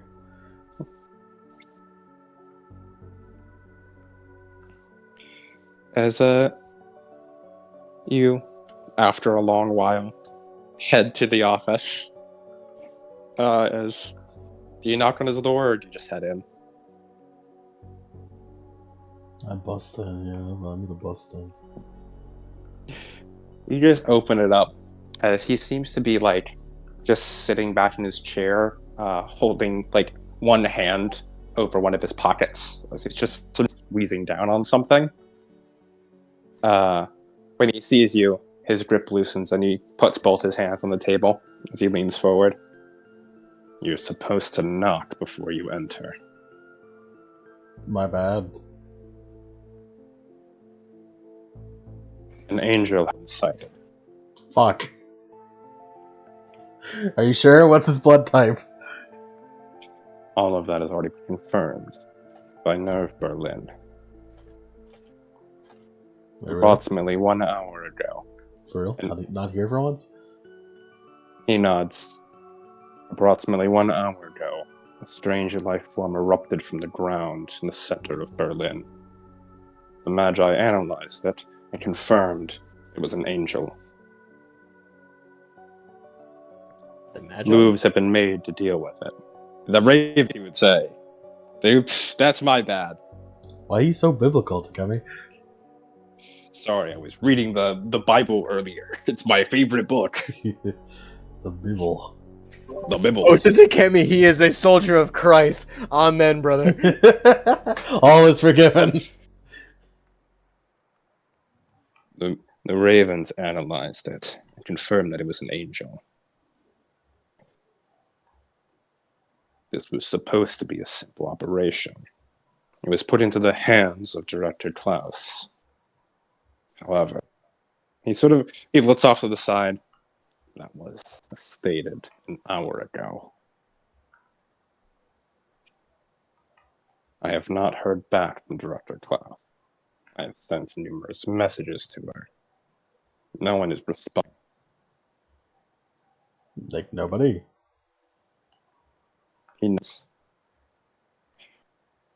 That is why I'm organizing an intervention. I would like you to handle this operation. We'll be sending pilots via the Evangelion carrier planes to scout the area and see what has happened. In case the angel is... He pauses, not quite finishing his sentence. They're to search the area and assess the situation. We will be supporting you here. Like long distance? He nods. Our communication system is good enough that we can support them even from the other side of the world. You should be able to access the defensive systems of NERV Berlin when you're there. When they're there.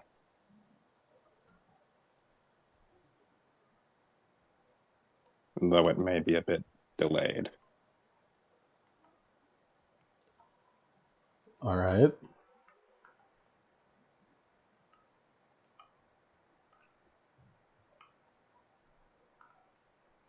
That is all. Please ready the pilot and be prepared. Raven saw anything else about the angel? You should speak with them on that matter. Cool. I have had Dr. Katayama analyzing the report.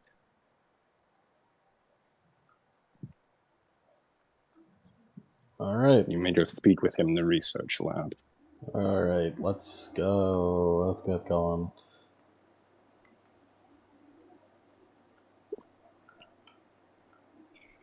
As you head on down to down the elevator.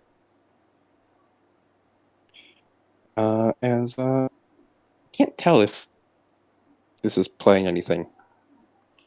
It is not. It's not. Can I get Dying Light the following back? Someone put that back on for me. Thank you. As you make it down to the research lab, as you see, I imagine quickly head for Katayama's like little office area. Katayama! There's an angel! You open it up, and he's currently like leaning back in his chair with his hands over his head with the most exasperated expression on. Like, you can't see his eyes, but he just like has like the biggest grimace of like, oh fucking hell. Here's an angel. And I've just been reading over the Ravens data. Yes, it's oh god. As he puts his hands back, just what I needed after the other thing today. One thing after another. What other thing? He looks up at you. Do you remember how Unit 03 had been maintaining its AT field despite having no pilot? He flips his little monitor around so you can see it, as you see security camera footage of the same shit happening to Unit 04. Fucking come on. It's spreading, apparently. Should we be worried about it spreading? I certainly am. At the least because we have to neutralize it every time we want to repair these things. But we have a new problem. The Angel. As he types a few things on his keyboard, as it shows up, as it switches to what appears to be a few like grainy images of NERV Berlin, with the city of Berlin,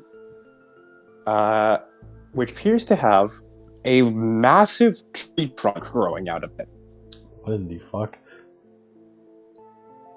As just from like a part of the city, just a huge ass fucking tree trunk growing out of it. It would appear to be two long, like, vine-like arms that are just thrashing around about destroying houses and slamming into the ground. Is that a whole ass tree?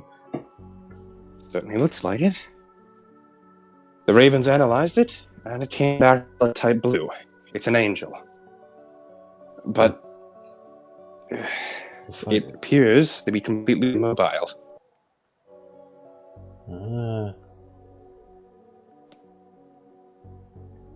As there's a security camera footage like plays, as there appears to be a large amount of VTOLs approaching it, as all of a sudden, both the like long vines of the angel come up before they slam back down, and then there's a brief sight of like a blue, almost like wave come off of it before all the VTOLs fall out of the sky, and seconds later the camera turns off.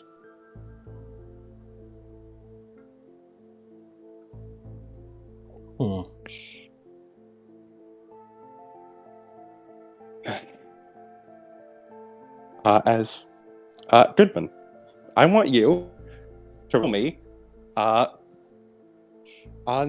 the Raven analysis table to see what the Ravens did actually manage to pull up. Whoa! Raven analysis table, D100. Yep, 1D100. 96. Okay. Thank God I got that 96 out instead of rolling it accidentally later.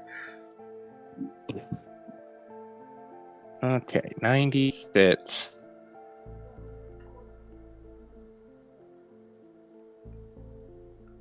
Oh, reroll twice. Huh. Fuck yeah. 58 and 95.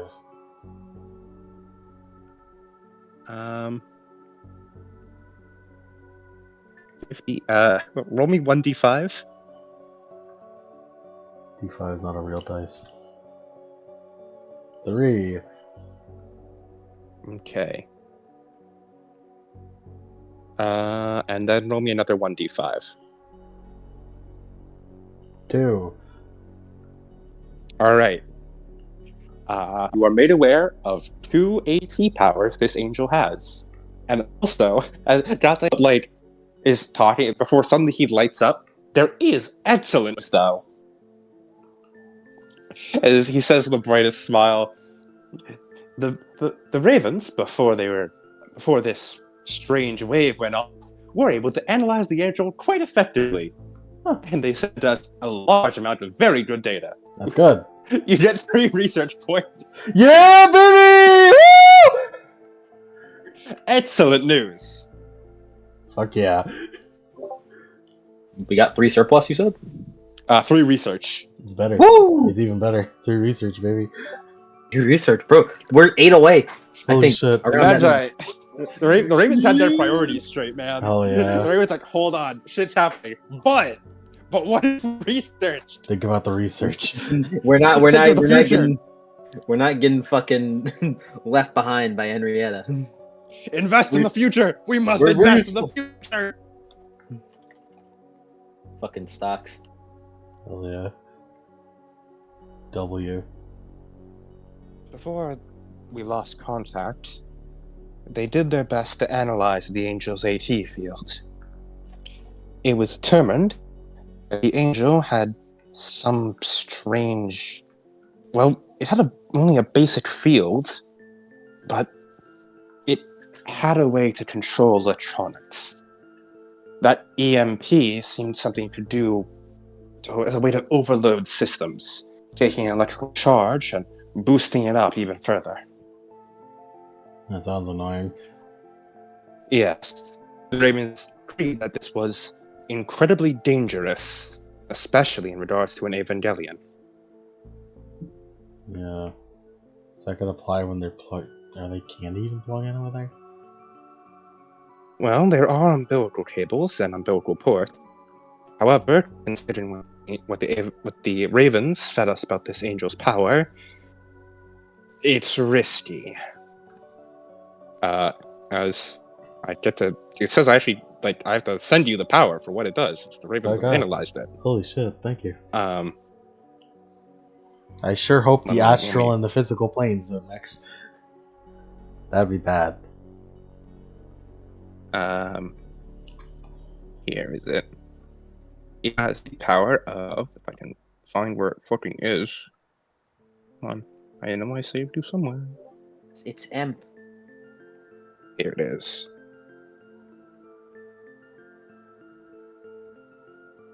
It has Power Surge, which does this. By twisting thermodynamics locally, you reserve the transfer of energy and overload an Evangelion to strike it where the design is most defenseless. Any one target Evangelion loses 1d5 rounds of battery time, and takes that much energy damage, ignoring TV and AP to the body. If the Evangelion is still plugged in, the damage is automatically 5. If the Evangelion has more battery time or is using S2 organ, the damage is automatically 1. Fuck. Just fucking. It appears to have some mastery over electronics. Yeah, I can tell. It just supercharges. That's bad. Extremely. The Ravens also analyzed that it has something else, but it couldn't identify what it was before presumably this EMP power took the whole city offline. It's really bad. Last was said, the Evangelions had deployed, but considering the Angel was probably still there, and we've heard nothing, I'm assuming the worst. Do we have visuals on the other Avas? He shakes his head. Currently, we are the best equipped to deal with it.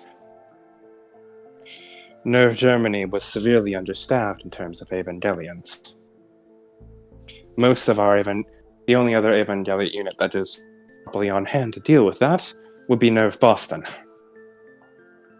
And as we are more equipped, it was decreed that we would be the ones going.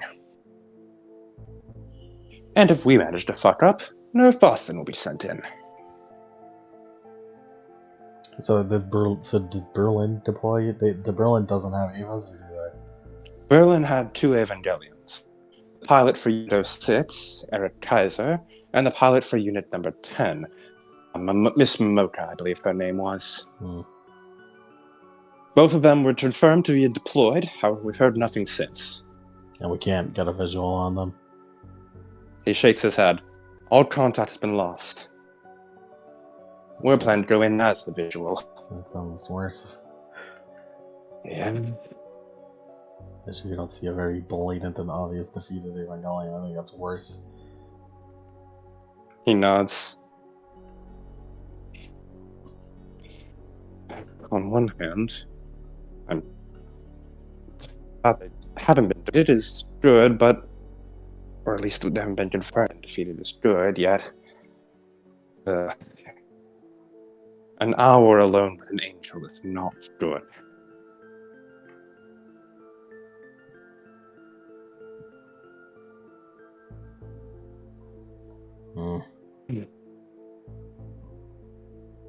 The pilot school day should be ending, so I might be quite a nasty surprise to have a NERV Section 2 agent be picking them up in their maids. Though I can't lie, it's incredibly fascinating to see this angel in action. I mean, the fact that they're able to interface with electromagnetic fields, the fact that they're able to interface with electricity at all, it shows a deeper understanding of how we work than any other angel has shown so far. This angel isn't just fighting humans, it's adapting against us. It's using human technology to destroy human technology. It has an understanding that we require this power. It's giving us a no-win situation. We stay plugged in, and it gets to fry our pilots alive. We unplug, and it drains us of our battery before we can even take it down. It's fighting smart. Does Goodman know that berserking means you don't need battery? Yes, that has been confirmed to have been occurred in the 2 times you have seen a recorded berserking. Well, maybe we send them in unplugged. Mm-hmm. In Michael's case, we know that him berserking is a good thing. That is true, but the other pilots are untested. The only other case of an Evangelion joined berserk we've seen would be with Naruto. And I was the one overseeing that operation. I saw it firsthand. He was not very discriminate. I don't think he even had control of his Evangelion towards the end. No. Though I can't deny, I am curious to see what would happen if that Unit 03 was fighting completely unshackled. It'd be fascinating to see. It's gonna be a trial by fire.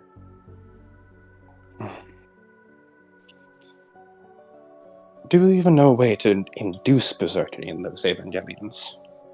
Not a clue. I was hoping you knew something. The only research I've been doing is how to make them not.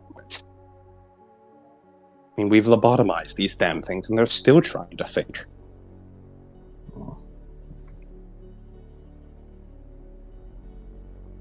The fact that Michael was able to induce it is a miracle. You think there's anything in the files we can find quick?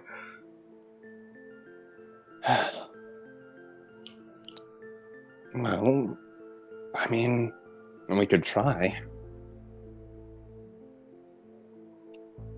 Worth a shot, I suppose. Maybe we could ask the Raven Stero.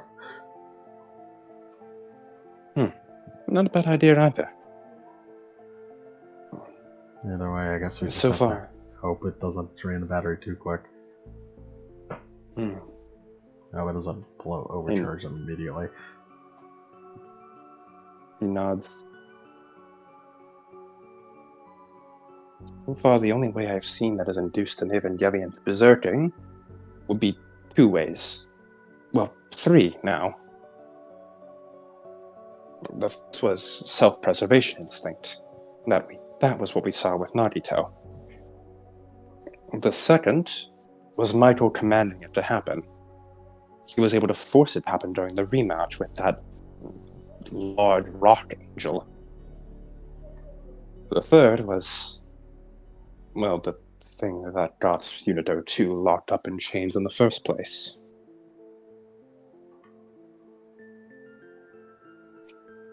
And I don't know how viable any of those are for reliable use.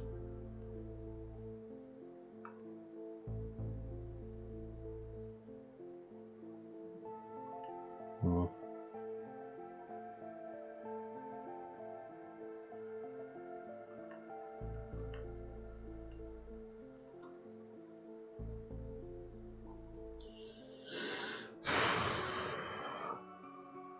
We could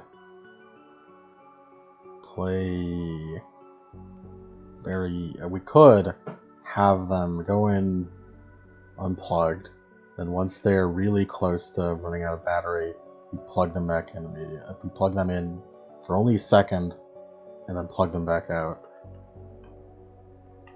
That would actually work. There are a large number of entry plugs around the area, assuming they haven't already been destroyed by the Angel. I'm sure Pendleton or Toji could pull up a diagram and send to you. That's not a bad idea, Mr. Goodman.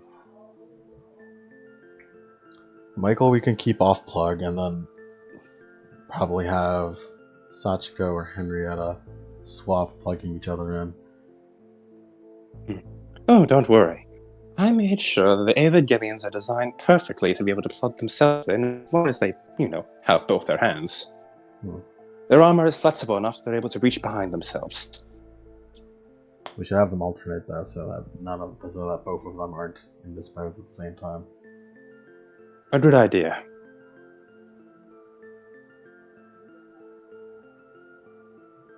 And I guess worst case scenario, we hope they figure it out of Berserk. And if something goes terribly wrong, I guess we eject them. Oh, as good a plan as we ever have. Yep.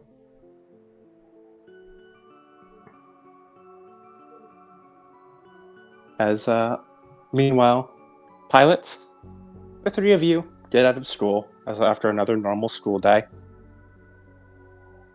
And as the three of you are just walking back down to where the maze huge pick you up, where instead you see a black car with two men in black suits. Oh dear. Ah, man. The pilots, please get in. As fucking Michael looks over to Henry and the rest of them just a thumb over and just gives a look of get a load of these guys again. Henrietta slightly shoves Michael. It's not bad. Hey, I'm just trying to mess around. She just gives An her angel just is gives- inside just it and gives- you're needed. she's She's already in. It's such that you climb in. Can I ride shotgun? No. The two of them take shotgun. The three of you are crammed into the back.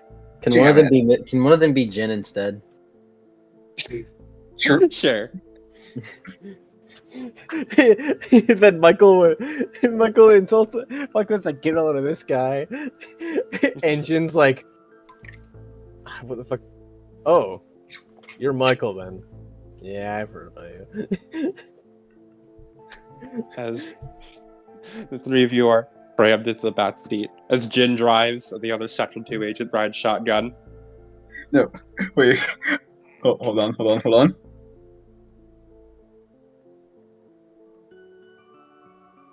It's funny because technically the man in the black suit outran Jin. Yeah. Jin assimilating faceless nerves. Yeah. Jin when faceless goon outranks him. No, imagine, and the Beva, instead of like the millions of raids, it's millions of Jin because he assimilated all of NERV's security. Millions Jin. Millions Jins. As you three are driven to the NERV pyramid, where you are brought quickly through the halls, and eventually brought down to the hangar bay, where you can see Takemi talking with Katayama about something, as the two of them look over when they see you three. The Kemi looks even just as miserable as he always is. Way to go, Tagami. Yeah.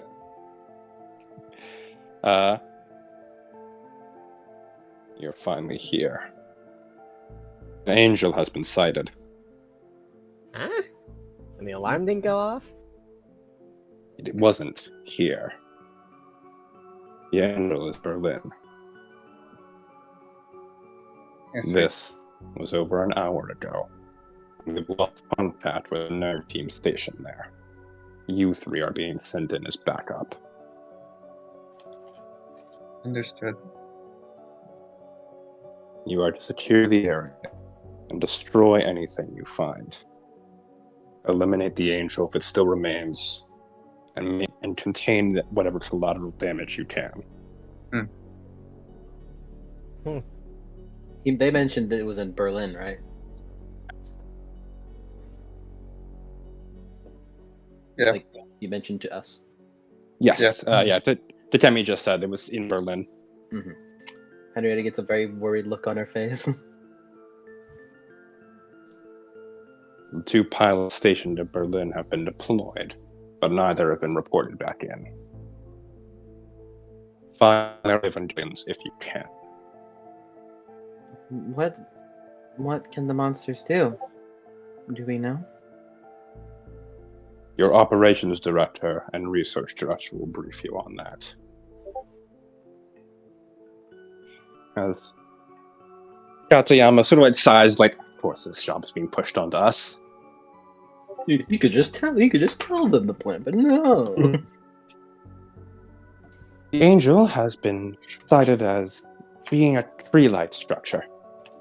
One that has Henrietta's eyes slightly wide. a long whip-like arms, circling vines, and an ability to control electronics.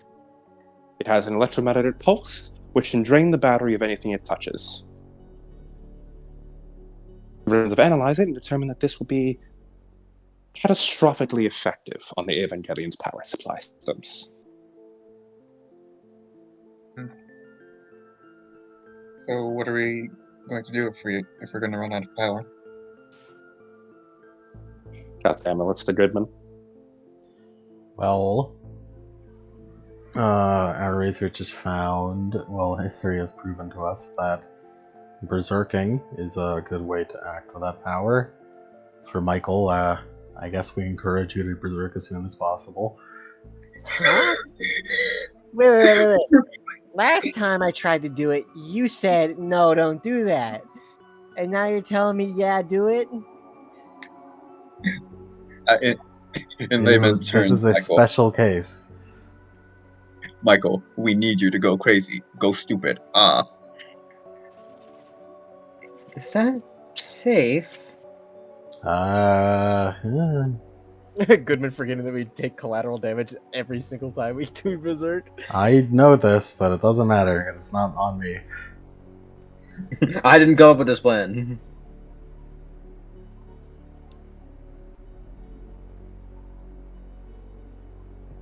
Anyways, since Michael's the only one we know is least we know have experience with. You two, Henrietta and Sachiko, our plan is to have you plug in and plug out repeatedly. The thing with this angel is that it can overcharge whatever electricity is inside already. So we need you to be have as little energy in the Eva as possible, consistently as possible. So we're basically juggling on 1%? Yes.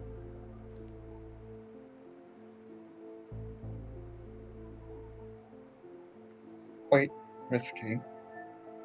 But I believe we don't have much of a choice, do we? Since it's in the middle of Berlin.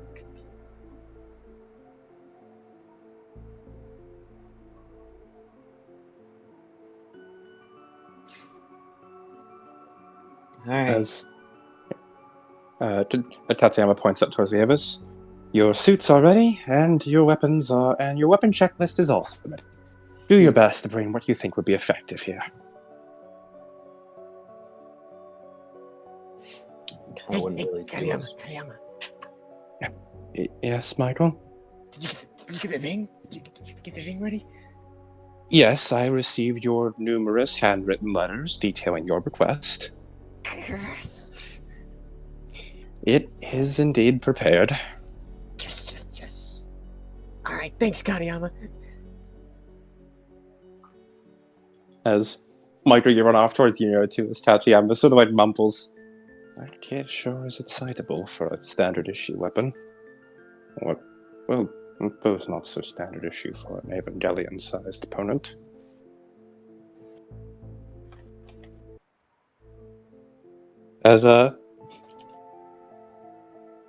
So, what are you bringing? I'm just bringing a prog knife. You know how it is. Yeah. It's like the only thing I can bring. Gotta keep it classics. Nice. How about you, Sachi? Boss, what do I bring? Fuck if I know, man. I don't know your build.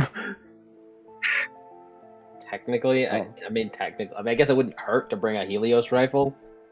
Like, I mean, it gets affected by an EMP, but so I mean, do you want to go back to a pallet rifle? No. Yeah. No, Yeah. I am never touching that as long as I live. Yeah, so I'm guessing you're just gonna have to like live with your rifle turning off every once in a while. Actually, maybe don't bring the Helios rifle. It runs on electricity. Yeah. Wow, just paid attention to what I was saying. Turning off is the least of its worries. It'll probably explode in your hands. Yeah. I'll say my whole little finger. Counterpoint. 3. Okay, go ahead. As he looks between you two. It is a laser rifle that shoots fire, and you're setting you in by the tree. That's pretty good. That's pretty good. We don't actually know what it's made out of, though. He studs. I don't know what any angel is made out of. We're still trying to figure that out. Too a good thing, I guess. Henrietta is just like Whatever. They probably have. They probably have pallet rifles like ready over there. So if you need them, just bring. Oh, absolutely. There are pallet rifles literally everywhere. The production line on those things is. Oh, it's a nightmare. This shit's. They're ass. They're ass. If we're in NERV Berlin, that means we get turlet. That means you get. Wait, what did Berlin have? Nah, whatever. I don't remember what Berlin had. I'll have to check later. I was gonna say because Berlin had turrets, then I was like, no, that's Boston had turrets or Area 51, one of the American ones. I think it was Area 51 at the turrets. Mm-hmm. I think it was Berlin had like extra weaponry or something like that. Why the fuck is the shield so expensive? Henrietta. Mm-hmm. How many weapon upgrade points do you have, buddy? And I say. wait, hold on. I should have like 1 or 2. Please be 2. Please be 2. Please be 2. Okay, let me check. I was gonna go throw something away real quick, but this is important. Evangelion.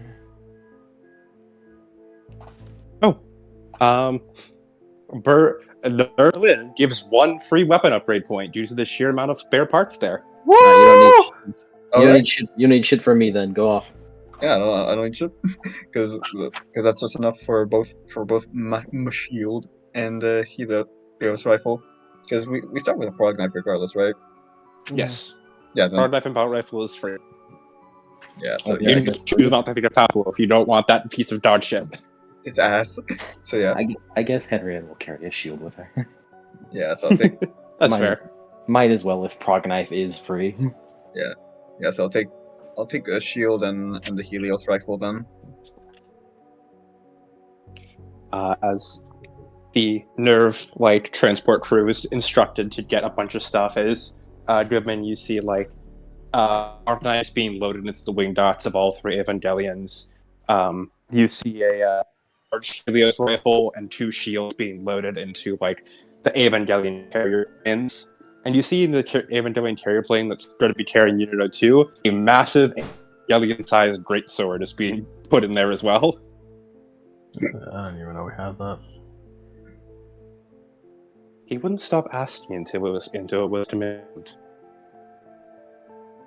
I figured, what's one more melee weapon? Besides, it's honestly not a bad piece of work. It's pretty hard too. I'll tell Fun you fact. what. I'll tell you what's one more melee weapon. It's $100 million. He looks at you with a little sly smile, and that's why we got the UN budget. This is a military expense.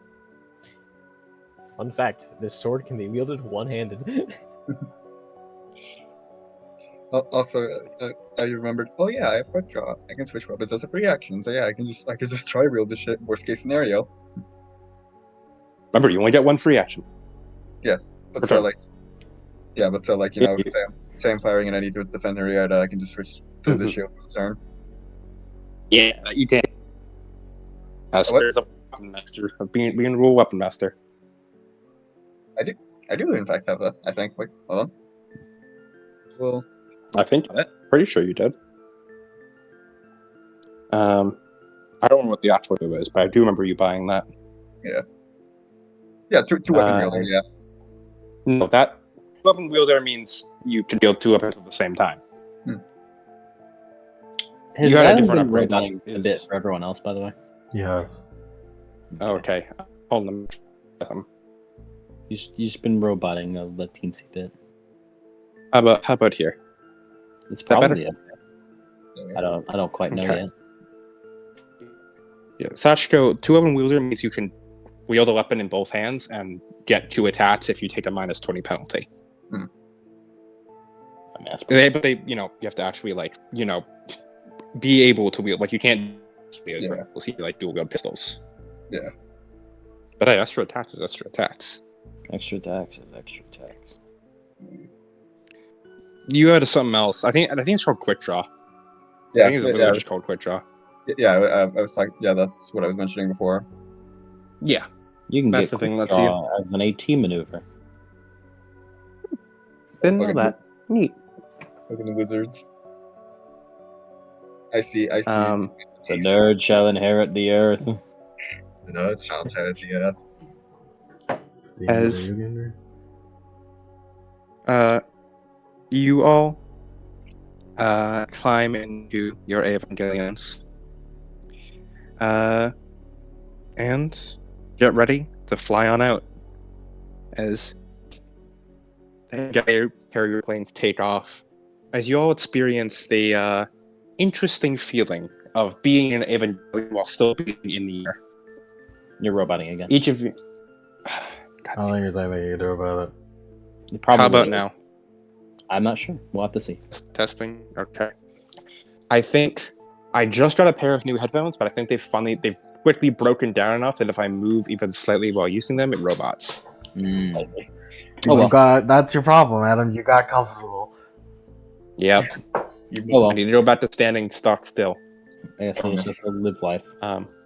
As you all get into the LCL entry plugs, as you feel yourselves covered in the very warm LCL. A familiar feeling for all of you by this point. As you put on your plug suits, you put on the helmets, as the tubes connect to each of your arms into the suits, as electricity courses through the pod, lighting up, thinning the LCL and making everything as fluid as air. As you see out through the alien's eyes, as you're all lifted off into the air. But is communications open real quick? Yes. Henrietta, her eyes widen a bit, and she's gonna call again. By the way, another thing to be careful about: if it shuts off electronics, then we'll probably be unable to breathe in the LCL. Goddamn, a pause for a moment. Oh my god, I didn't even think of that. Huh? You didn't think about that until right now? I just thought I'd, mention it. It just came up. Be careful. Yeah, just be careful. Yeah, hold your breath. You know, if that happens, hold your breath. Just just Go be to careful. front. It's okay. I got this. It's okay. What's going on with you, buddy? Let's go. I'm having a panic attack. Goodman's having a fucking panic attack. I'm just fucking. I just hear like. Goodman's having a rough time, man. Neon attacks Evangelion depicts a realistic version of a panic attack. As Try not to drink the LCL. Okay.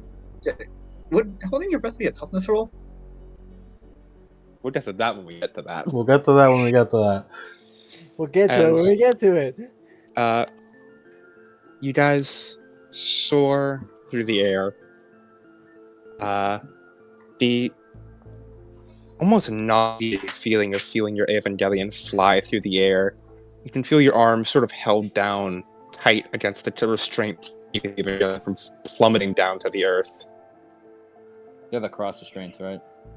Yep. Henrietta is not pleased. What? You can recreate the crucifixion of Christ, you know? I do not need to recreate it. He already recreated it for us. You can do the play though. You can do the play real quick. Bro, even St. Peter was like, nah, fam, no. Put me upside down. I don't want to do the same thing. I can't do it. Henrietta requests to be put upside down. I request to be put at an equilateral angle.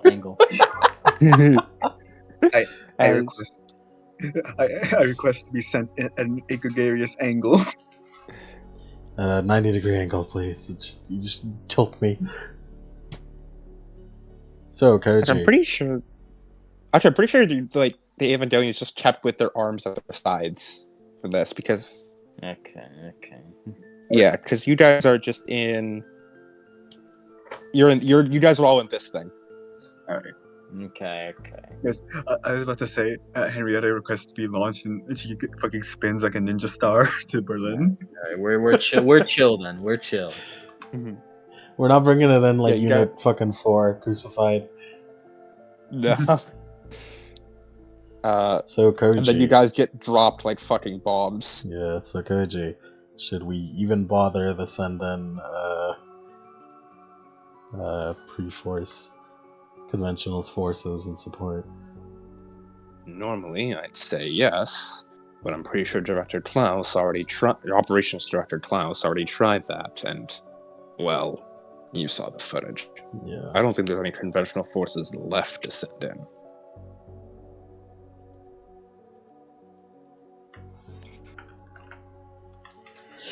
Cool, that's what I thought. However, as he types in on the keyboard before a few schematics pop up on your screen, I did manage to pull up the layout of Berlin and its weapon caches and umbilical ports. So, we'll know where to send everyone. Good news, there appears to be a lot of Evangelion parts stored at Berlin, and a lot of weapon parts. So even if we take a bit of damage, we should be okay. That's good. In game terms, you do not get to apply recessive buildings for this because you're not in Tokyo 3. However, there is no longer a penalty for losing limbs or being defeated to collateral damage. Because there's just so many parts. Yeah, man, that works out. So, Even does time. the collateral at Berlin affect us? Yes, it does. I'll get the table. Because it is our it's still operation. It's our operation now. Yeah. Yep. Yeah. This is going to start with 10 collateral. What?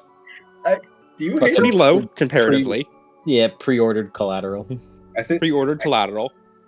I think he just doesn't want you to reach tier 2. I think he just hates you. Hey man, he only needs 8 more, so he should be fine by the end. By if we kill the angel. If you kill the angel, you're guaranteed to get at least 10. I mean, if you don't kill the angel, then we'll die. And then you have more problems to worry about. You have different problems to worry about. A lot of problems. Then it's Veronica and Nagito's problem if you guys fail. Oh no. I mean, at least I'm gonna fucking those two. Hey, well, you know what? I hope so. Then I get to play Nagito again. That'll be fun, I guess. Yeah. I just the fucking Veronica and Nagito of all people. No, Nagito shows up. Nagito's the real protagonist. Yeah, like Nagito shows up. Bro, look at my pilots. We're gonna die. As we are going to you fly through, and Goodman, for the purpose of this battle, you get to keep your all of the upgrades you bought with surplus and stuff. Woo. Just treat it as though you had if you were in Tokyo 3. Woo. So you still have the barrier plates and stuff. Well, that's a good thing because I have a new talent. Oh. For my rank 4 as Colonel now, I have Battlefield Commander, which lets me add one more thing to one of my support things. So I'm just gonna add it to the turrets because nothing else works. Nice. Yeah. So I have 6 turrets actually. Plus with the unit power, I'm pretty sure you have you get up to 10 turrets. Yeah, so 11, 6. It matches out at 10, unfortunately. Damn. I can't add it to anything else, so it's useless. Yep. Everything Hey, else 10 is turrets fucking, is 10 turrets. Everything else is fucking down, so whatever.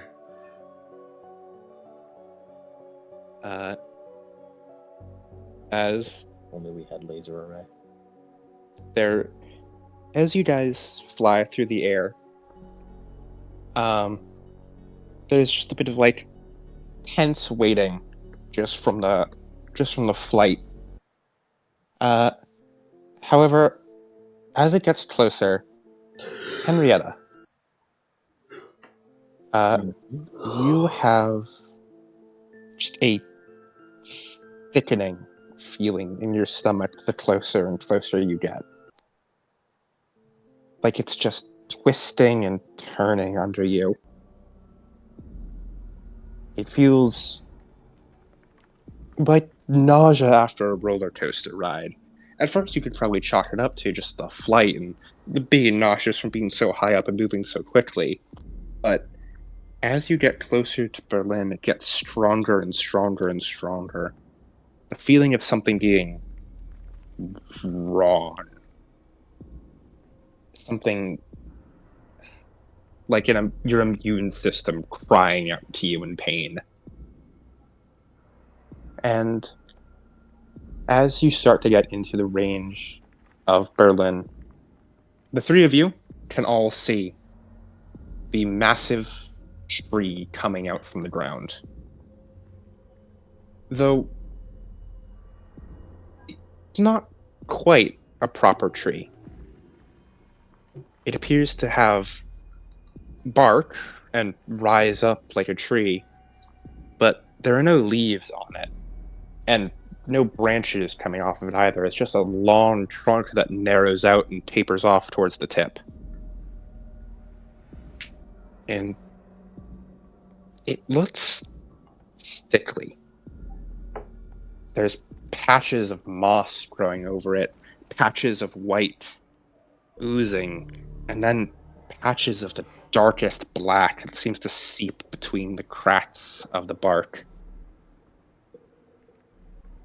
Every so often, the two long tendrils of vines seem to just writhe around in a circle.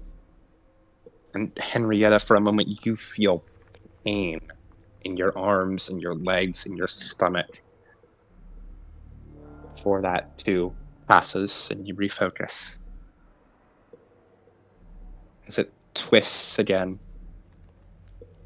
And Henrietta, you realize But the source of this large tree-like angel appears to be growing directly out of where your church once was.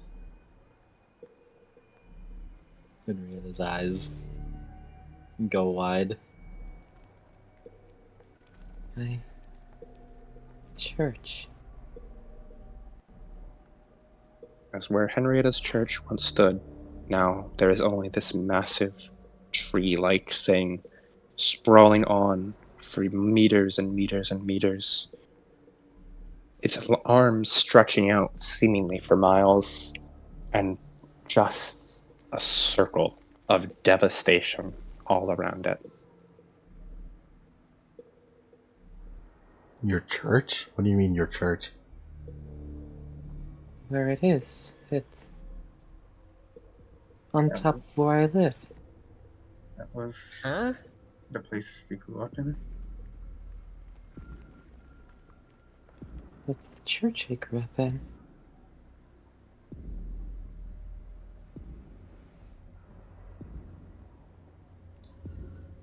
Keep note of that for later. Anyways, we don't have eyes over there. What do you guys say? I would like all of you to make me an awareness test. Right. I'm aware. Hold on, I gotta get back up. And that's a what color? Is that a perception? Perception, yes. Make sure you see if you have the awareness skill. I do. I Right, apologize. yeah. Then perception. I got 10. I could flex it to turn it into 6, but that wouldn't do anything extra for me because it's not a crit success. I got a 49. I just barely passed 30. Henrietta definitely has the best view. The rest of you all see this too. As each of you see that there's just devastation around the angel. There's crashed hornets, destroyed tanks, and fires burning. However, the strangest part is that, Henrietta, you're the first to notice this. A lot of the damage, especially on the tanks and a lot of the hornets seem to have just crashed. However, there's fire burning on the tanks. There's signs of explosions on them. It almost looks like they fired upon each other.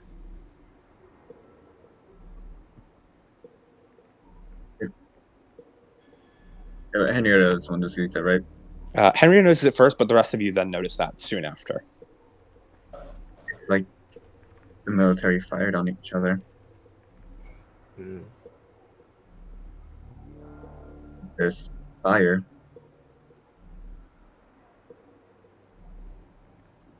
Goodman heard that, right? Mm-hmm. Koji's face appears.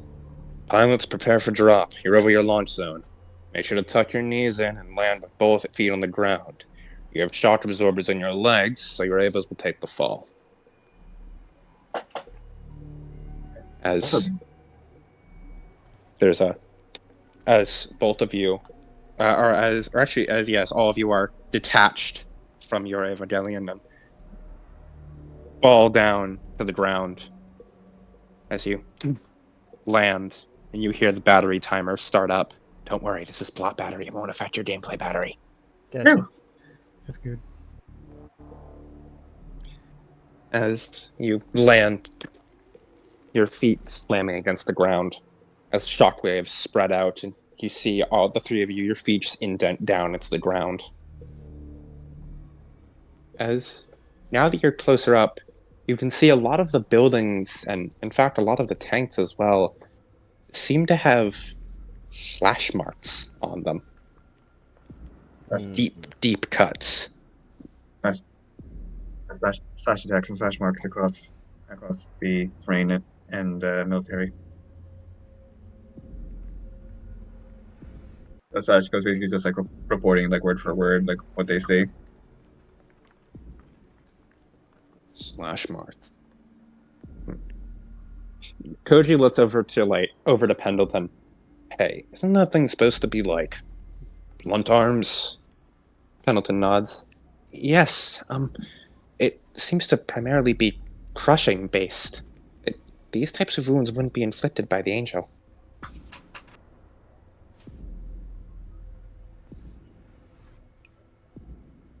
Hmm. Berlin.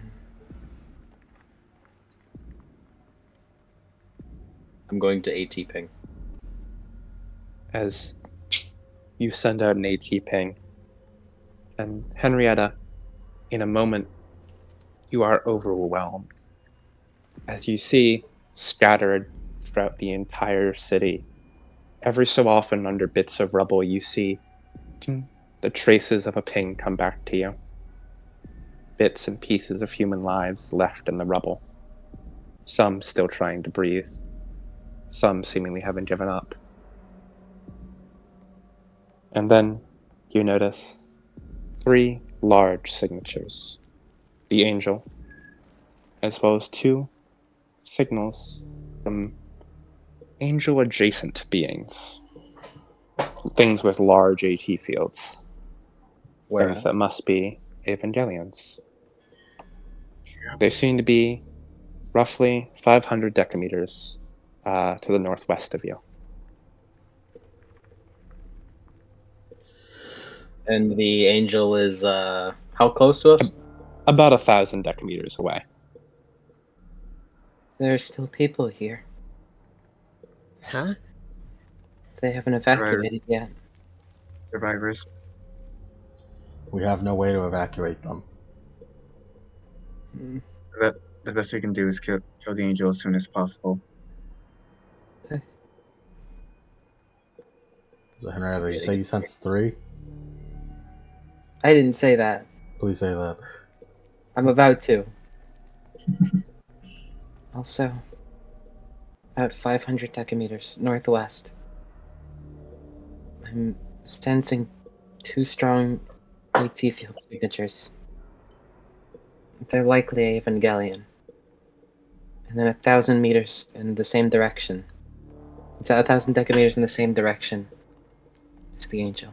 Or is the monster. She's not calling it the angel. I have a feeling I know what the situation is. Do we like hear like the sounds of like combat or anything like that? Roll me awareness. Or to be a plus 10 because you're specifically trying to listen for this. Oh, 28. That's it again. With As Sachi, wait, hold on. you... Yeah. Oh. Sorry, I was about to say just and with I believe 2 degrees of success. Okie dokie.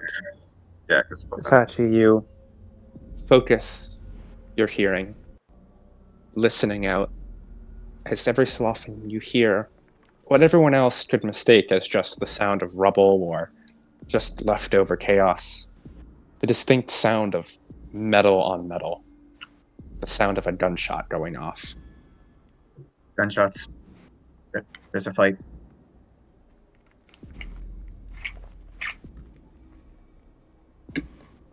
As Michael grips his sword and holds it. All right. I'm moving in. As the 3 of you sprint off in that direction, running through the city as you attempt to reach the area.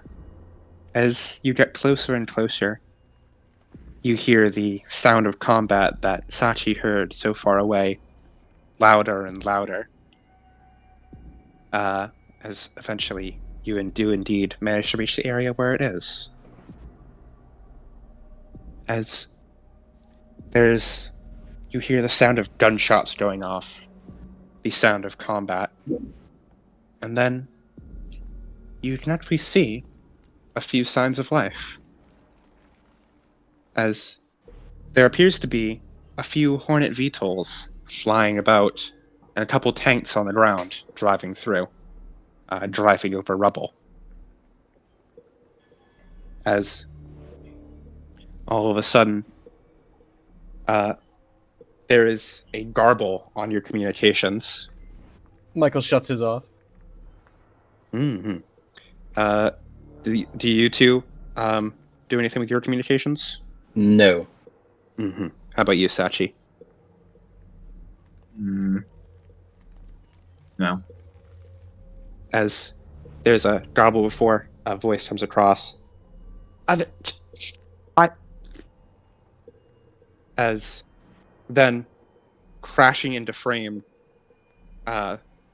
you see what appears to be a semi-melted Evangelion crash through, wielding what appears to be a large NERV minigun. You see the coming up from its back where a umbilical plug should be, there is a long tree root. Yeah. As it's hunched over, as it winds up the minigun and starts aiming towards shooting towards the tanks. As then you see another Evangelion come crashing through the walls. This one pure white in color with black lines as it tackles the other Evangelion back to the ground. Start trying to punch down onto it as the one with the minigun slams its minigun back up into the chin of the white Evangelion, and then minigun fires directly into its skull as it's blasted backwards and slams back into another building. Any way we can intervene? One sec. You start running towards that immediately, I assume. Yeah. Yeah, as communications clear up a little bit, as you can see it's listed as short-range communications, as the very garbled-looking face of a semi-bloodied Eric Kaiser appears in your vision. Are there pilots? Can't see you well. Eric, it's me. What happened? Henrietta? What happened? You guys stay back! As the one with the minigun goes back aiming towards you as the Evangelion pushes up off the ground, the white one, and starts trying to slash at it again. It's Momoka! She's gone berserk! Something's happened to her! That tentacle connected to her and she's been wild! Then we gotta separate. It's a mess out here! As all of a sudden as you see a pulse go out before it centers in on Eric's Evangelion, as his communication garbles once more as he screams out as you see the Evangelion freeze up for a minute before the power goes off and it slumps down to its knees. As the one with the tentacle on its back stumbles forward as it kicks down the white Eva before turning its minigun towards you three. As this is where we'll end the session. Alright. Also, can I just say, Adam? Earlier, I told Cody, I fucking called it. I know that this is our angel, isn't it? Yes, it's your angel. I fucking called it. Tree, and you said long arms. Like, yeah, long arms. Wait a second. I was just fucking waiting for it's like, oh yeah. It's like, grew up in Berlin. Eric and Momoka are there. We're gonna fight them, aren't we? Just fucking. I know that one because it's me. Yeah, you can thank Jake and Cody for this, as they rolled this angel. The Henrietta's evil theory is getting more evidence. Why? Henrietta, That tree's coming out of your church. Henrietta, coincidence? You put a little bit of the LC on a plant, and what happens? Nothing.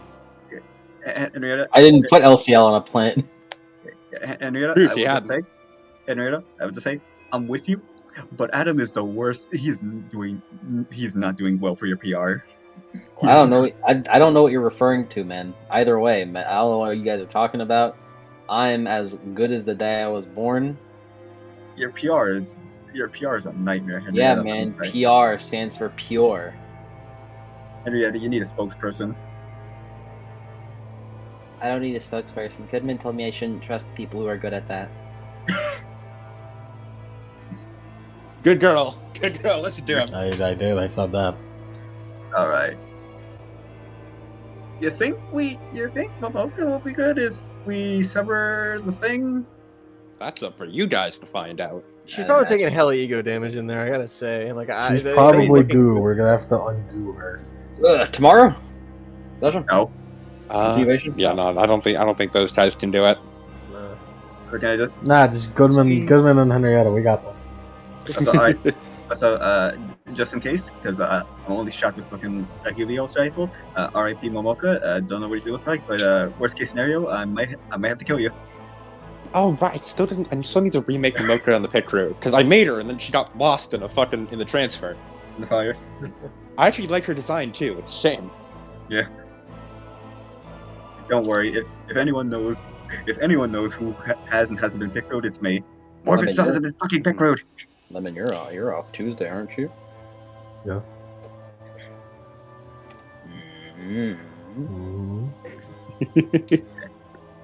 Yeah, so someone's gotta help Momoka. It ain't gonna be me, boss. I'm here to set shit on fire. Fun fact: 2 of this angel's CR was actually spent to have Momoka be like already infected and there to be extra collateral. So I did not bullshit you guys out of nowhere. The angel had to spend money on this. The angel did not just get this; it had to fucking buy this with its upgrade points. How dare he? Because otherwise, it would just start with no Evangelions like under its control. And then we would jump it. Yeah. So I did not just give it an advantage. It did have to actually buy this. It had to spend good money for this. It's spending money so it doesn't get jumped. And honestly, if I were in a position, I would too. I don't want to get jumped by five Avos. But what about Tuesday? It's the same as Monday. I can do next Sunday if that works for you guys, because I know Friday is taken. Yeah. What are you talking about? Session. Yeah, Friday was taken by Seattle because Yank wanted to do Friday. Yeah, and that was Lemon can't. Last week. Was it? What? That Seattle happened already happened. Yeah. No, I know Seattle already happened. I mean, he wanted another one. Yeah. Like I made it earlier. Like I said earlier in general that I wanted to take Friday this week as well. Yeah, and then Lemon can't do Saturday, so I will take next Sunday if that's available. You can't do Saturday. Yeah. Yes. Sounds cool. All right. Next Sunday.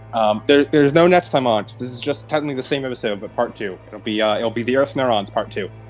Mm-hmm. Neurons. Neuron activation. As an Ishkin Odyssey fan, I'm very excited to destroy another tree. I've experience with fighting wood. Also, I have been listening to the fucking season 2 AOT ED like so fucking much anytime I write lore for Evangelion. Concerning. It's the best. I love it. Man. I can't wait. I can't wait for fucking. I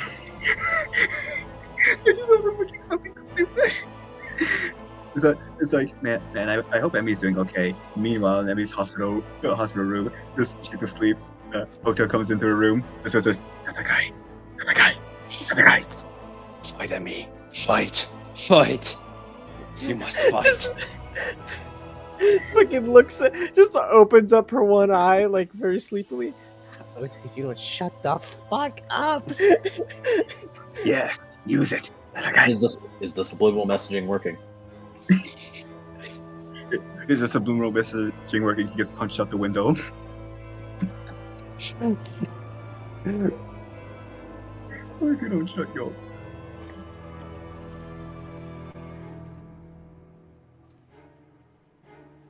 Why did you say fight twice? Are you fighting 2 battles? I also love what you did with your hair, Michael. You grew it out and you put it in you have it messy in a bun. Makes it look like you don't care. You do care.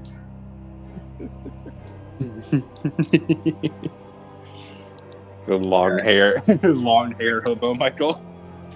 I need it. I need it. I'm not. I don't want to be Aaron yet. Please. You don't want to grow your hair out, become obsessed with fighting? I mean, You don't I want mean, to honestly, be angry at dogs on the streets because they're leashed and not as free as you are. Yeah. I mean, Michael, I'm gonna be real with you, buddy. If you're Aaron, that means I'm Mikasa, and that's not gonna end well. It's not gonna end well for you, It's man. not good. Also, apparently, I guess on the right side, Michael, if that worst comes to worst, I won't be over it for 10 years at least.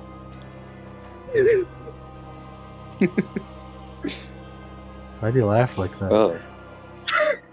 Because he's a sick, twisted fucking Psychopath. psychopath. Beautiful. Psychopath. I'm a cycled path. Rio, you have to put on this blue wig.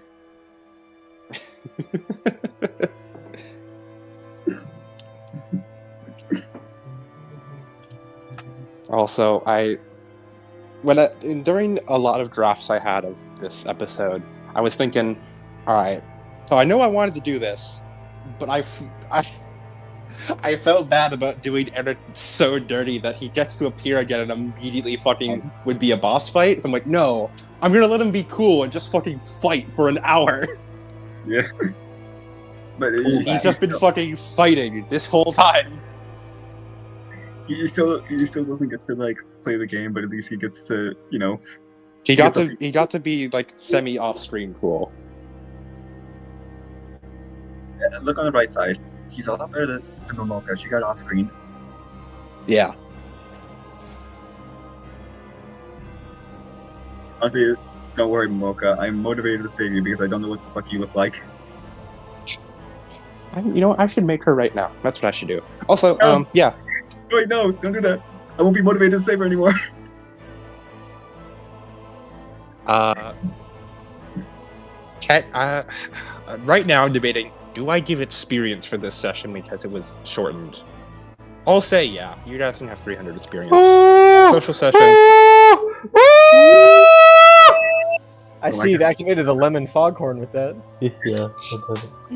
I see there be a storm approaching. This Hannibal glows with an awesome power! Yes. Yes! Yosh! We can do this. We can do this. You feel great. You can win. We, boys, Yeah, that's all for me. we must, Yeah. boys, we must strategize with our newly granted experience. We can do this. Well, I hope nobody dies next session. It's probably gonna be Mocha. It's gonna be the angel. Kick its ass. All right. Because I'm gonna beat it. I'm gonna beat it dead. Now, you know, Mike. You know, it'd be really funny if I bought the fucking bought the fucking gravity kick tech. Fucking kick the tree, bro. Kick that tree. I could buy the Fucking gravity kick mid for you kick guys. Makoto. You can't. I can. Tree. Hey, yo. Pretty sure that has to be like an extended, like thing. Yeah. Also, I'm pretty sure it has to be a talent of a manipulation or of a career level that above that we can't get. No, I can buy it already. I was able to buy it last rank. But we have to train for that. You trained off screen. Don't worry about it. No, Training for I'm pretty sure gravity it specifies there needs to be a training, an on-screen training. God damn it. No, Yeah. on screen. Because I was about to say, if it was off screen, I mean, I did buy drop train, so technically I'm trained, but damn, on screen, my only weakness. There needs to be an on-screen bonding experience. Damn it. You kick the fucking tree, bro. We're so close to greatness. I can see the rider kick. Within my grasp. I guess worst case scenario, I get the 80 powers maybe? Because, I mean, you need float for what you're wanting, so. indeed.